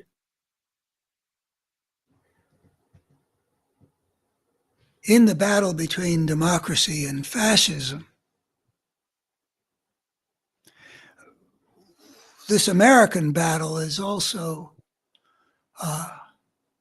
a big component of the larger global battle right now between the forces of democracy and the forces of fascism. the one could look at the whole Israel-Gaza thing and Iran in that prism, but the forces of democracy are not in power in any of those three players in that situation. So the battle is not quite so clearly drawn.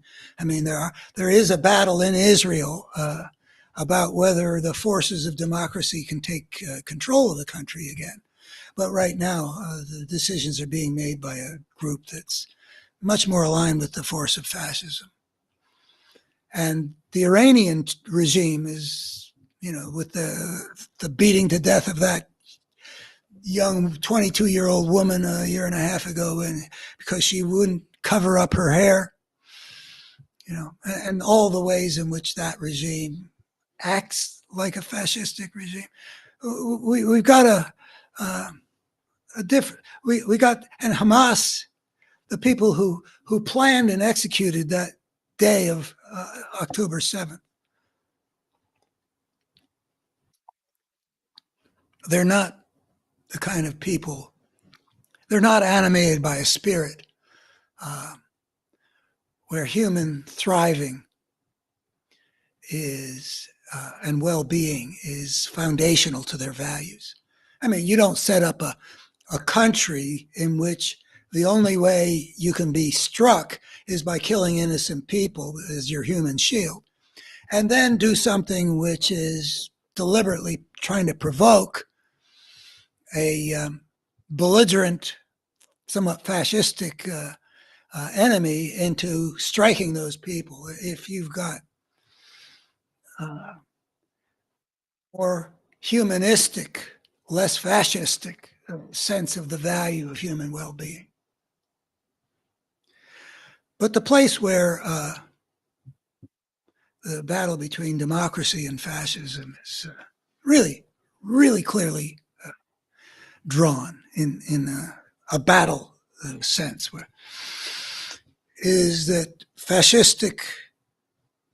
the fascistic dictator of Russia, pretty much, I think, on his own. I don't think it required his fellow kleptocrats to vote on and agree on it. But one guy, top-down guy, with a lust for power, who looks fascistic in everything he does, invades his neighbor on the basis of a whole lot of lies, without justification, without provocation, and does all kinds of war crimes. I mean, back in '39, we saw the fascistic spirit express itself in the same way. And it turns out that the neighbor that he invades is a country with a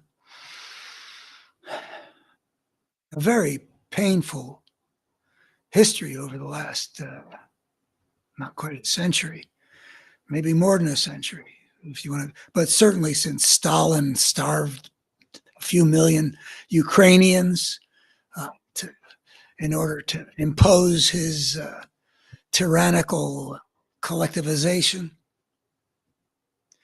Bloodlands shows what Stalin and Hitler did to this country. And it's been a very corrupt country that's been striving with a lot of success in recent years to become on the side of democracy. They've been choosing democracy and choosing to make their government less corrupt. They've been wanting to join NATO, a society of basically dominated by the free world.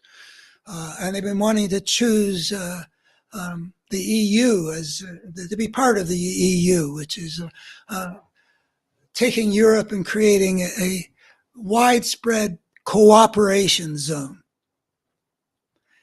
Really things that are aligned with the direction you want civilization to go.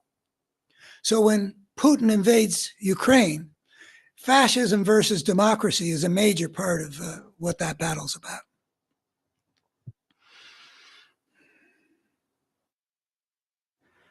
But Putin is,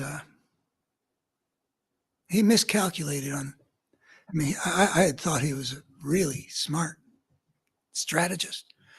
I had written something. I don't think I ever published it. Or maybe I did, a paragraph at least of it, about Putin as being one of those great Russian chess masters we see in history, because he had parlayed a pretty weak hand from 2000 into a much stronger hand by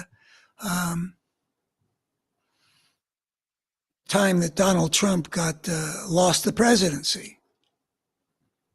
I was very impressed. I mean, I hate everything he represents, but you can be smart and evil. Nobody's ever said there was a contradiction between those things. But he made such serious blunders in the case of his invasion of Ukraine. He was warned, but anyway, the free world was ready for him, thanks to Joe Biden, to a large measure, and to the readiness of our European allies, the rest of the free world. The democratic force in the world to be rallied by the leader of the free world, who showed a great adeptness at that role. It was the only other time I can see an American president having woven so skillfully a force to defeat a tyrant was back the latter months of the year 1990, after Saddam Hussein invaded Kuwait. The first Bush did a really admirable job in assembling a coalition of the willing. Is that what it was called? But anyway, it wasn't just the free world, but it was more global than that.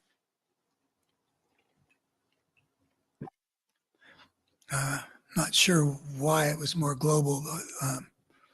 Maybe American hegemony was much more established at that time. But the Europeans were glad to get American leadership to help them, because they don't want the Europe that Putin wants to create.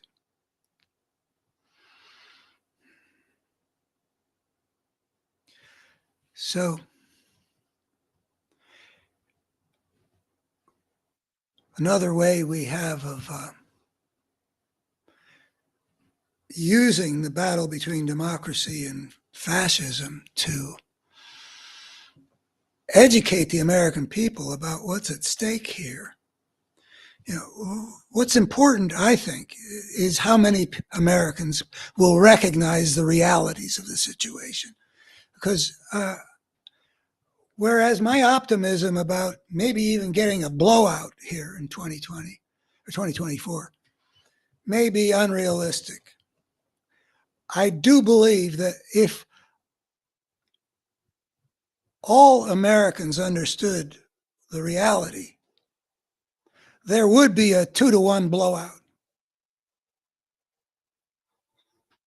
So the educational process has to include making sense of the things that we see being enacted in front of us. Like, one thing that people should know is what's been happening in the Ukraine while the American and Europeans, but the lead with the Americans, have been arming the Ukrainians to resist Putin, is a huge return on our investment. NATO, the free world, American national security has been reaping enormous benefits. Bang for the buck like we almost never can get. Like, what is it, like 3% of our defense budget being enough to inflict on the main figure of world fascism, Vladimir Putin, a huge defeat with many ramifications, all of which, as far as the eye can see, this eye can see anyway, are greatly beneficial to all of those good things, including American national security. But we've got a presidential candidate that the Republican base clearly has chosen that has betrayed American national interest quite openly. But the first impeachment exposed that clearly. I mean, it was supporting Ukraine, giving them the funds that Trump was using to extort them. The whole American government had a policy it was his obligation to pursue. What he did to Zelensky was weakening Ukraine and helping Vladimir Putin menace the Ukraine by signaling that he doesn't have the American backing that you would think that the American people, the American nation would give, because that's American policy. American policy isn't just set by the president, but he has been clearly in some way aligned with Vladimir Putin. I don't know if we're ever going to fully understand that, how much of it is that he just likes strong men. And obviously there's a lot. Some people think that Putin has something on him. I don't really buy that. I mean, the things that we know about Trump, what could Putin have on him that would be allow him to blackmail Trump that we don't already know? I mean, what would be worse than what we already know? I can't come up with anything. But in any event, there is an affinity between the two, and Putin helped Trump get elected. I don't know if he was decisive or not. And Trump has done a whole lot of stuff that's helpful to Vladimir Putin, including he controls, to a very large extent, what the Republicans in the House of Representatives do. And both because Donald Trump wants to help Putin, evidently, and has encouraged the Republicans in the House that follow his orders to block aid to Ukraine. And I'm virtually praying that this is going to stop being true in a matter of just days, like some people think is going to happen. But for months, the Ukrainians have been starved of what they need, and the balance of forces has been shifting accordingly, much to the relief of Vladimir Putin, both because Trump tells the Putin party what to do, and also because even without Trump, there seems to be, as Liz Cheney called it, a Putin wing of the Republican Party. And they are deliberately, I mean, I don't think they've got any good, I mean, we can talk about, well, what kind of aid should be given, but I don't really think that there's any question that keeping the aid going was an American national security interest. I don't believe it would be possible for anybody to make any kind of a case other than that aid. We have sacrificed a lot of what we had gained in terms of American national security by what the Republicans in the House have been doing, strangling what's that called? The pipeline, whereby the Ukrainians would get armed. It's just really clear that American traditional basic values, whether we are all hypocrites about them sometimes or not, we are the leaders of the free world. We believe in human rights. We believe in democracy, and we are not always able to walk our talk. But in this battle, that is what we represent, except for there's a force that's gained power in America that is in the service of the fascistic force of the world, in particular with Putin and Russia and this invasion. So that's another thing I think that we need, I think, to bring home both what a huge bargain we get in terms of bang for the buck, that the returns on our giving the Ukrainians the weapons that they can use to such good effect, as they've already shown they can use, are way beyond the usual returns on, the tens of millions, billions of dollars of weaponry. It's really just one of the great bargains of history.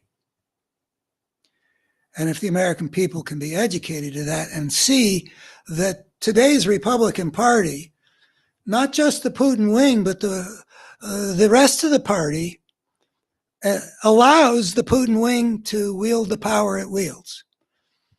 That in itself is a huge indictment of that political party. I believe that the American people have not, in particular, the idea of American national security used to be something which, as important as it was to Americans generally, it was much more of a conservative, high priority. We protect the security of the United States. Anti-communism was about that. Well, anti-fascism should be about that too in this world, where Vladimir Putin is he is the most rabid adversary of the United States. It has to be taken very seriously as an adversary and of American values. So that's another dimension of the overall battle that we're engaged in of democracy versus fascism that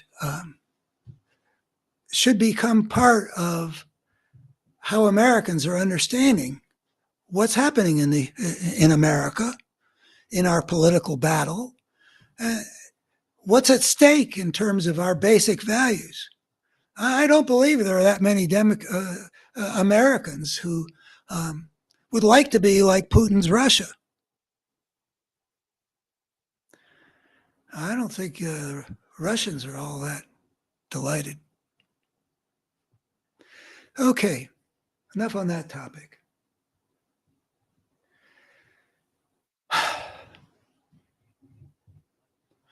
I'm going to take the issue of misogyny,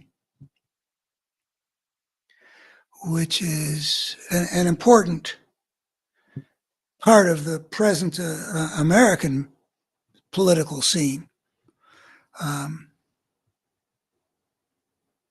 and make a connection between that and some of the big picture that is really at the heart of the mission that I'm on.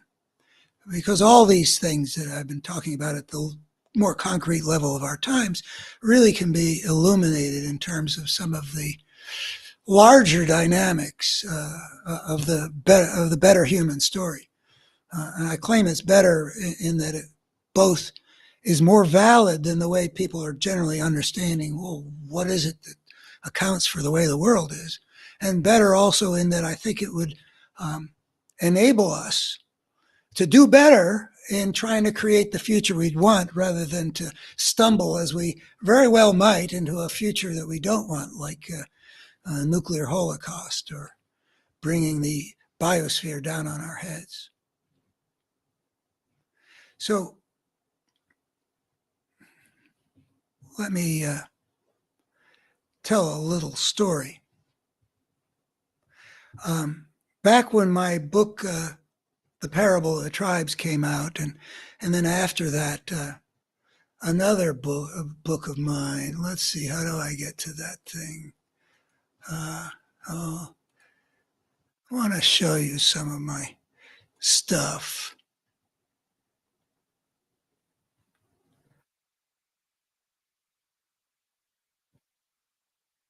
Okay.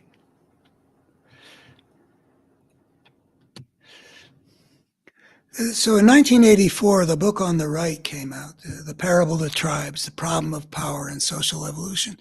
And it's about that thing I mentioned at the beginning, if anybody's still listening to me that was here at the beginning, that if a creature starts to invent its own way of life and extricates itself from the niche in which it evolved biologically, it inevitably creates an unprecedented kind of situation that has a systemic dynamic that unleashes a destructive force inevitably, independently of the nature of that creature.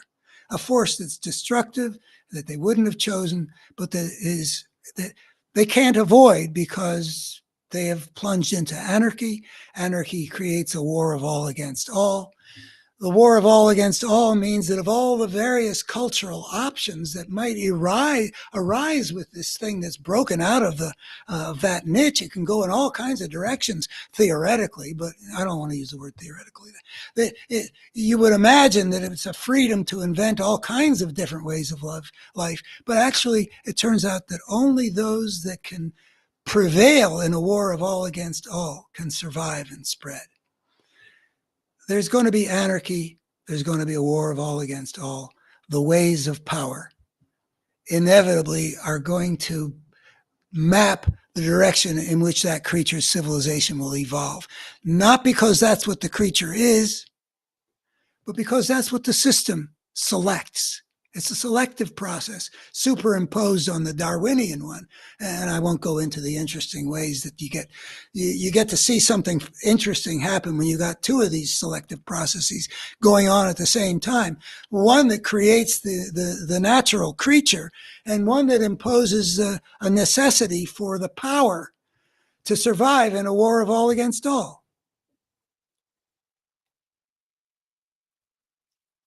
Anyway, 1984 was the Parable of Tribes, and then some of the ways that the human world gets broken. Healing the Wounds That Drive Us to War is a subtitle of Out of Weakness. And then this next book is 2015. I hadn't at book length tried to, put in a big piece. I've written a couple thousand articles to build it further. But back in 1984 and 1988, when Out of Weakness came out, I was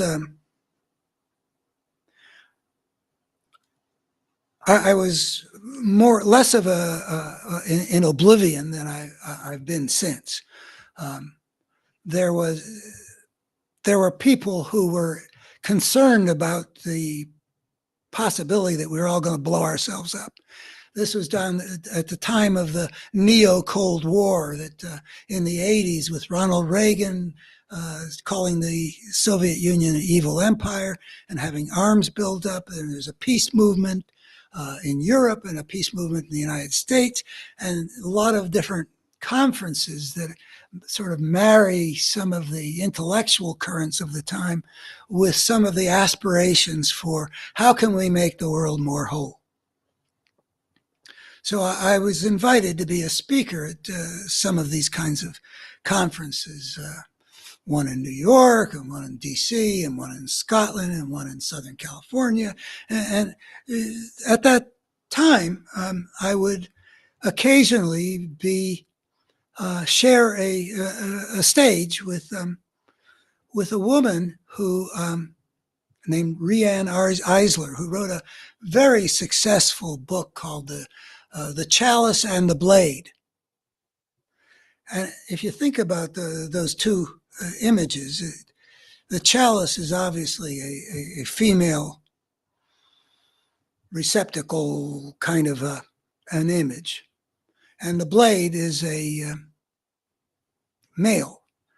And what she was concerned about was the way that, as she was interpreting the way civilization developed, and which is something that I had also, in those two books, gone deeply into.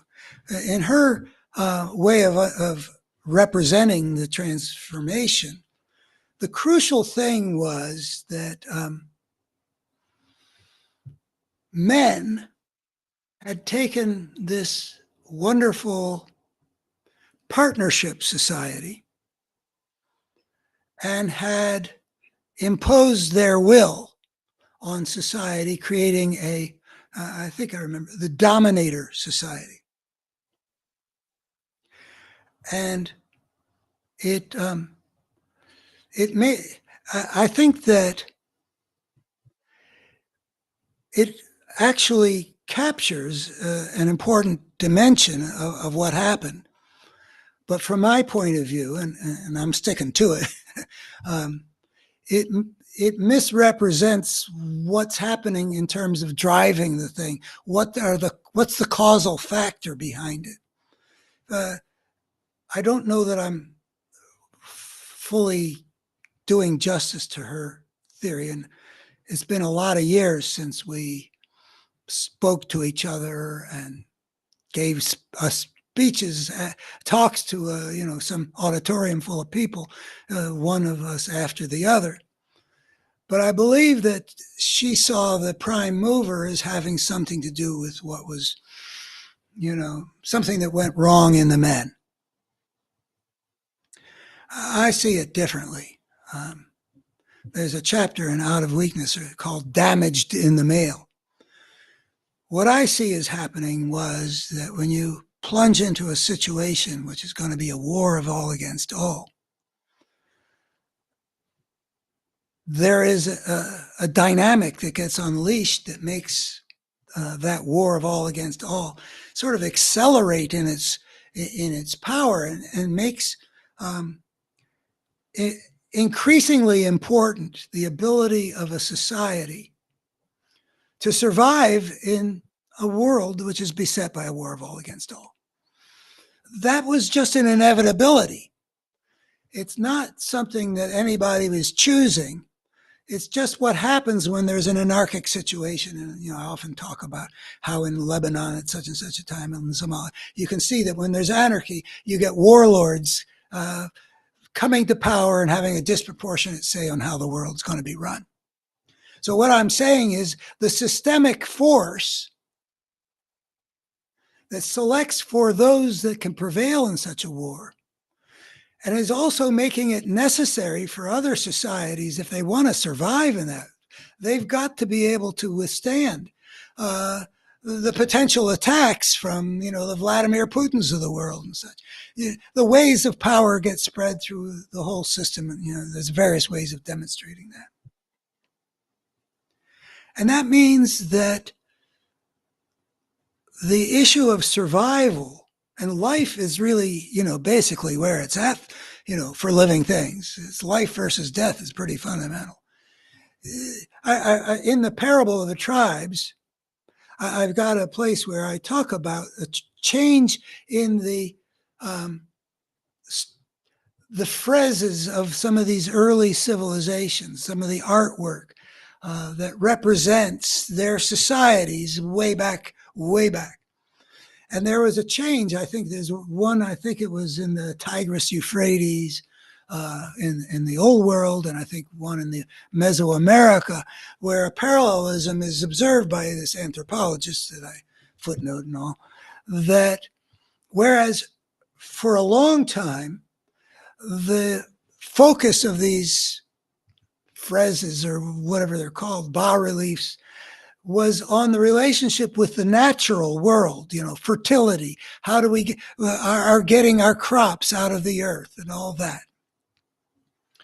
And over time, that gets transformed into a preoccupation with surviving their existence is surrounded by potential enemies or real enemies, or surviving wars that are chronic in their area. The thing about war, it's less so now when brute strength is not the way war gets fought like it would have been in the age of stone weapons or bronze weapons or iron weapons. When you are menaced by external enemies, you have a need for men who in primate societies in general are the ones that go out and, in the baboon troops, it's the males who are somewhat dispensable, relatively speaking, as well as being equipped by evolution with, more upper body strength and various other things, not to mention, other neurotransmitter proportions and such.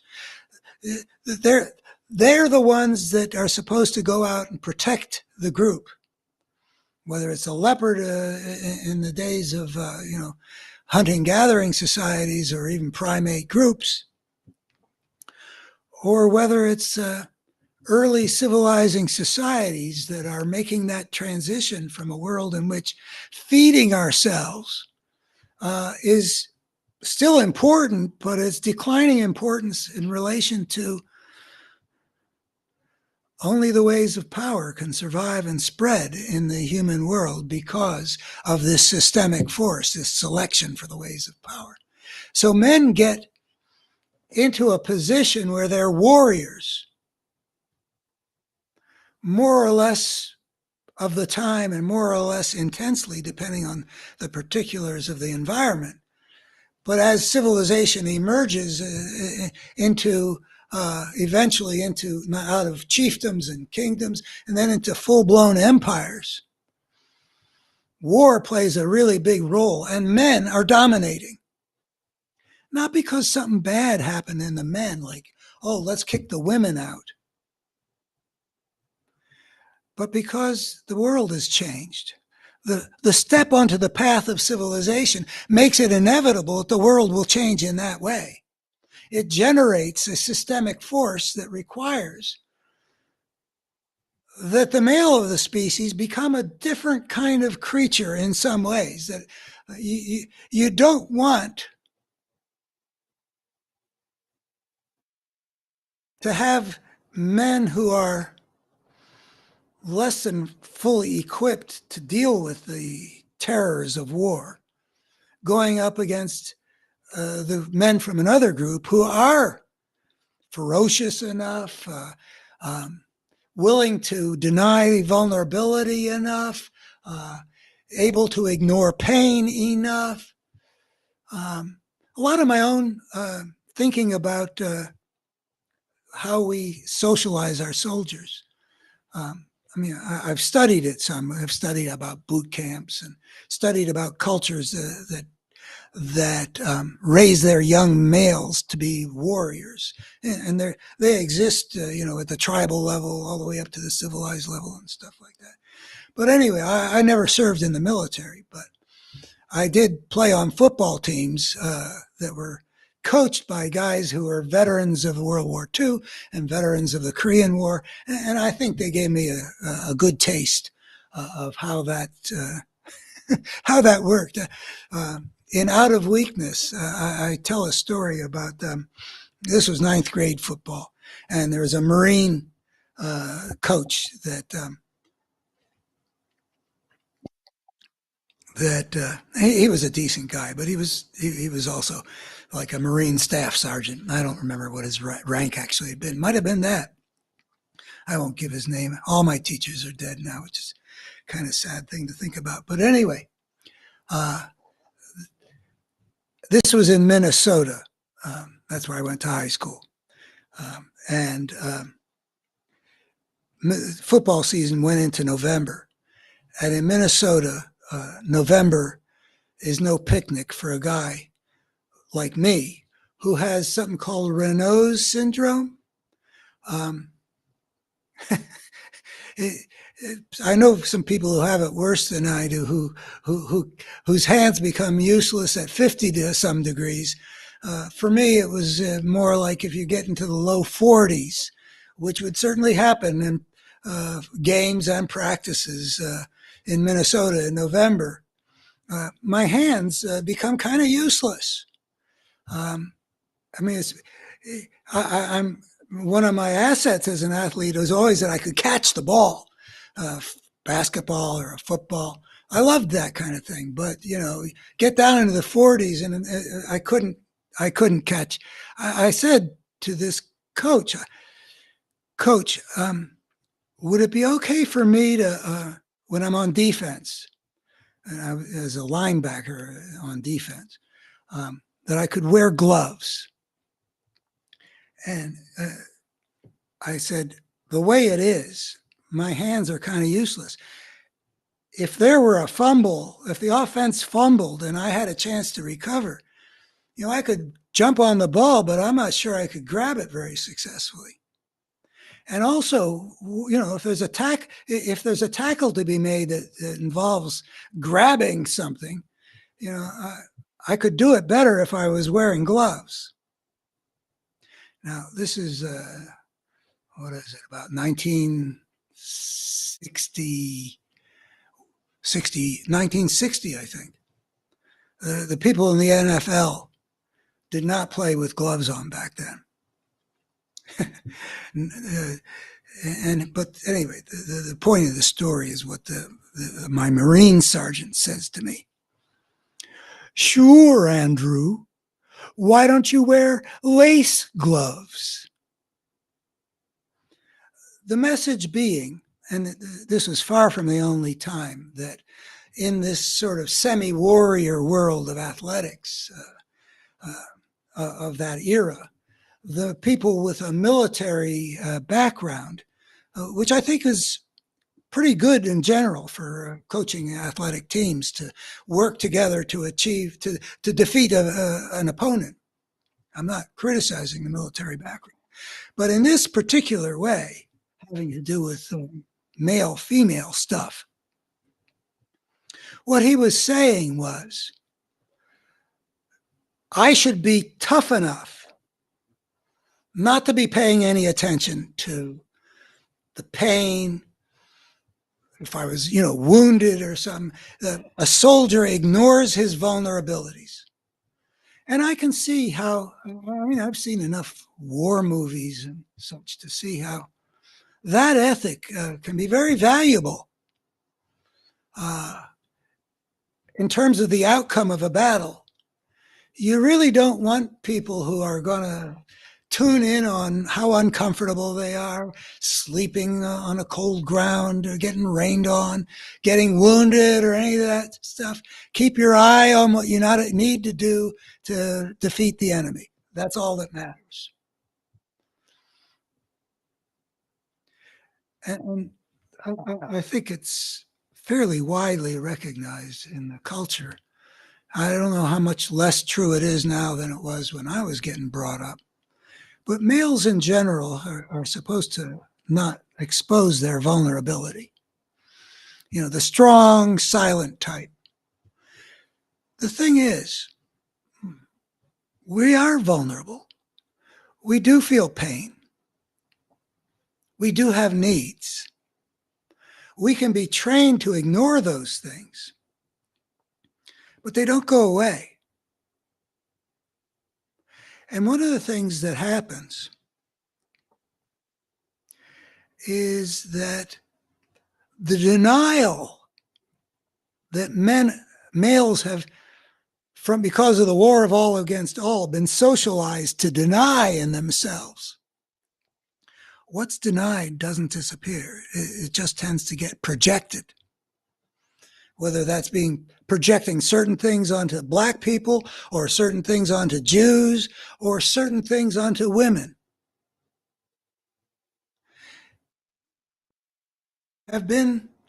Had all the things that men have been compelled to deny in themselves projected onto them. So that, you don't see that helplessness and, I get so sick of watching the old movies in which women are running and of course they fall down. Now we see that women don't have to be that way. But back then, with the traditional culture, men were brought up to be the strong, silent type. They don't cry. Women burst into tears. And men respond to the tears. Well, maybe partly because those tears that the women are crying in this scene are really tears for men too, that they've learned not to shed. There's a lot that's going on that Riane Eisler's causal explanation, I think, needs to be replaced by human beings descended inevitably into a war of all against all that required men to be great warriors, because only societies that had really pretty good warriors would be able to survive and have their cultures go into the future and spread. And that required that men become toughened in a way that you need soldiers to be, and that men are taught to be, if you remember any of the boot camp movies you've seen.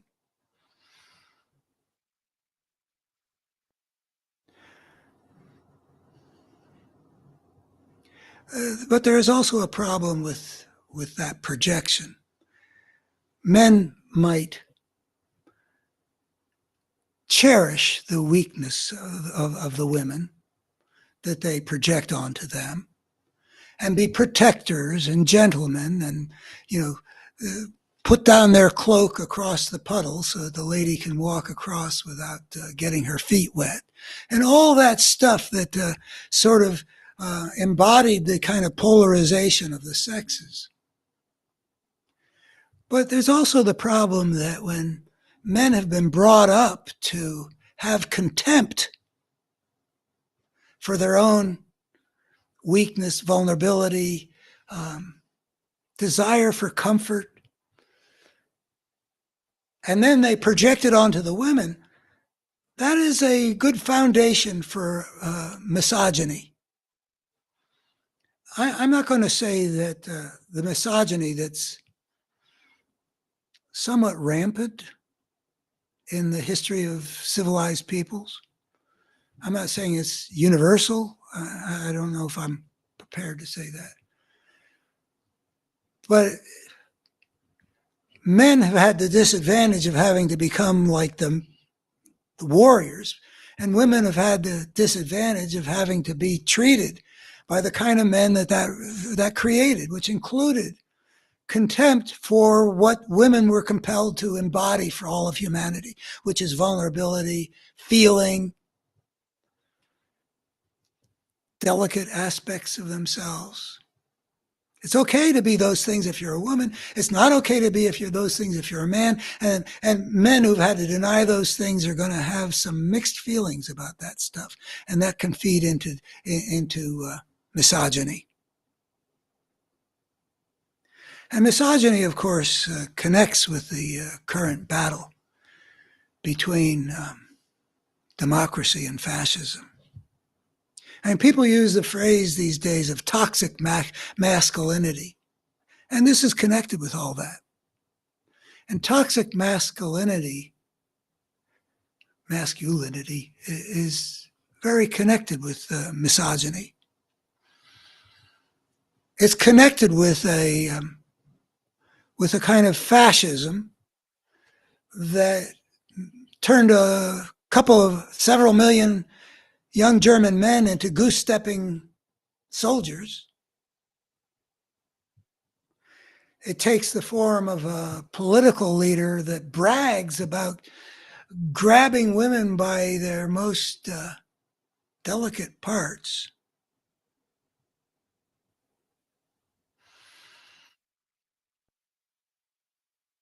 When that football coach said, "Why don't you wear lace gloves?" he was basically trying to humiliate me by likening me to a girl. And even though that's the best story I have of my own personal experience of one of these military guys who know how to make warriors, using the image of a girl to get guys to be tougher, there were a lot of examples. You don't want to have a coach tell you, "Hey, you threw like a girl." So nowadays we've got misogyny,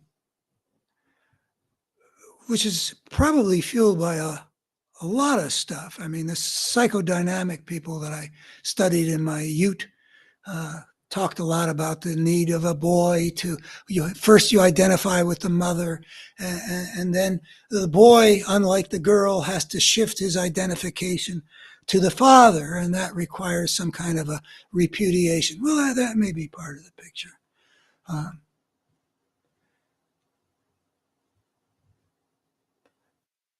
But the hostility toward women, because men are socialized to be at war with a part of their own nature. The strong, silent type isn't necessarily just strong and just silent. That can express itself also, I'd say, in the kind of misogyny that we see in some of the rather vivid ways in which the abortion issue is surfacing in our times. The degree to which the needs and well-being of women is being disregarded by the same political force that's given us all this other stuff I've been talking about, having to do with fascism, aligning with Putin, and being like the slave power in the South, and all the rest of it. If you look at Alito's decision, and you look at what the Arizona Supreme Court has instituted of bringing back this primitive, misogynistic 1864 law to make abortion something to imprison people for, including the mother, there is something going on there that is clearly hostile. And at least a major component of that part of the fascistic misogyny that we see surfacing around the abortion issue has got to do with the way men got twisted up, having to live in a world in which being warriors became so central to the survival of their kind. It wasn't enough, like the earlier phrases, to just, find ways of creating a food supply for the group with herding animals and growing crops and stuff like that. No, as time went on and the war of all against all transformed civilized societies into societies that had to deal in a world in which the spirit of the gangster was inevitably getting the disproportionate say. Misogyny is a byproduct of that. And the dominator form of society is a form of what it is that's good at surviving in a war of all against all. Not because things went wrong, starting with, the men are choosing something lousy. No, this is beyond blame. That's why I say the ugliness we see in human history is not human nature writ large. It's the result of a selective process which inevitably arises with civilization. And so the dominator mode turns out to be good for warfare. The ugliness of the dominator mode, of men dominating women in the ways that women have been dominated, and having more say, and women not having the kind of say that they'd had in previous societies, which is what Rian Eisler could see in our history of matriarchy, or at least women playing honored roles, whereas as this thing emerges in the selection for things that can survive a war of all against all, mandates that women get put into these subordinate positions. Toxic masculinity and unnecessarily weakened women is the result of a selective process which emerges with the spirit of the gangster. The last scene in the first Godfather movie, which I think is one of the all-time great movies. I mean, not just me thinks that, but Kay, the wife of the Michael Corleone character, who's just become the Godfather. She's been told lies about what happened and why. And she looks through the door and she sees that everybody is kissing the ring of Don Michael Corleone. And she's been shunted off to this world in which she's being deceived and kept in the dark. Whereas the gangster is going to be the one that calls all the play. And by the way, I'm not going to go further with this. If you want to understand Sicilian culture and how gangsterism could arise out of that to the extent to which it could, Sicilian culture was overrun by one empire after another. The law never represented the Sicilians. And so within Sicilian society, there was a kind of war of all against all because there was not the rule of law, just the conqueror's domination. And so within this little pressure cooker of an island, there emerged in that Sicilian world something which happened in the civilized world at large. And you end up with this world in which women are consigned to really a second-class citizenship. And men become monsters, which is what the second Godfather movie shows happens to Michael Corleone. All right. I hope that you will pay attention. As I said, my mission, there's a mission of outcomes, but one of the necessary step for what I'm really wanting to achieve is for enough people to look into this integrative vision that I've put together of what's happened to our species. Because we were the one creature in all the couple million that there ever been on this planet, we're the one creature that were able to extricate ourselves from the niche in which we evolved biologically by inventing our own way of life. And that is a huge step into something which had never existed before in the whole history of life on Earth. And it has huge ramifications. And what we're dealing with in America right now in the battle between democracy and fascism is really best understood in terms of the nature of the forces that emerge for any creature that starts on the path of civilization. And when I show that, when I talk about a coherent force, like the way the spirit that drove us to civil war is back, that kind of coherent force, one way of seeing that there is a coherent force that consistently works to make things more broken. I'm talking about something that can be shown in a purely secular way by looking at the evidence and the logic of the evolutionary perspective, that when you escape from that natural order, you get into a new situation, a systemic dynamic, and then you got to deal with what humankind has had to deal with, which makes for a lot of ugliness. And it remains to be seen whether we will survive on this planet for the long haul, or whether that force of destructiveness will drive us to self-destruction, as it very well may. And the 2024 election is one of the crucial battles in this overall battle that's been at the core of the history of our species that will help determine whether we make it for the long haul or destroy ourselves. So if you're interested in checking that out, I can't promise what the effect of that, I think it could help us survive for the long haul, because I think it shows some important things to be valid, and they have major ramifications. But if I'm wrong about that, I at least really don't have much doubt that I can show something that illuminates in importantly different ways what kind of creatures we are, why our history and our world around us now are the way they've been, and what the nature of the challenges are that we have to face.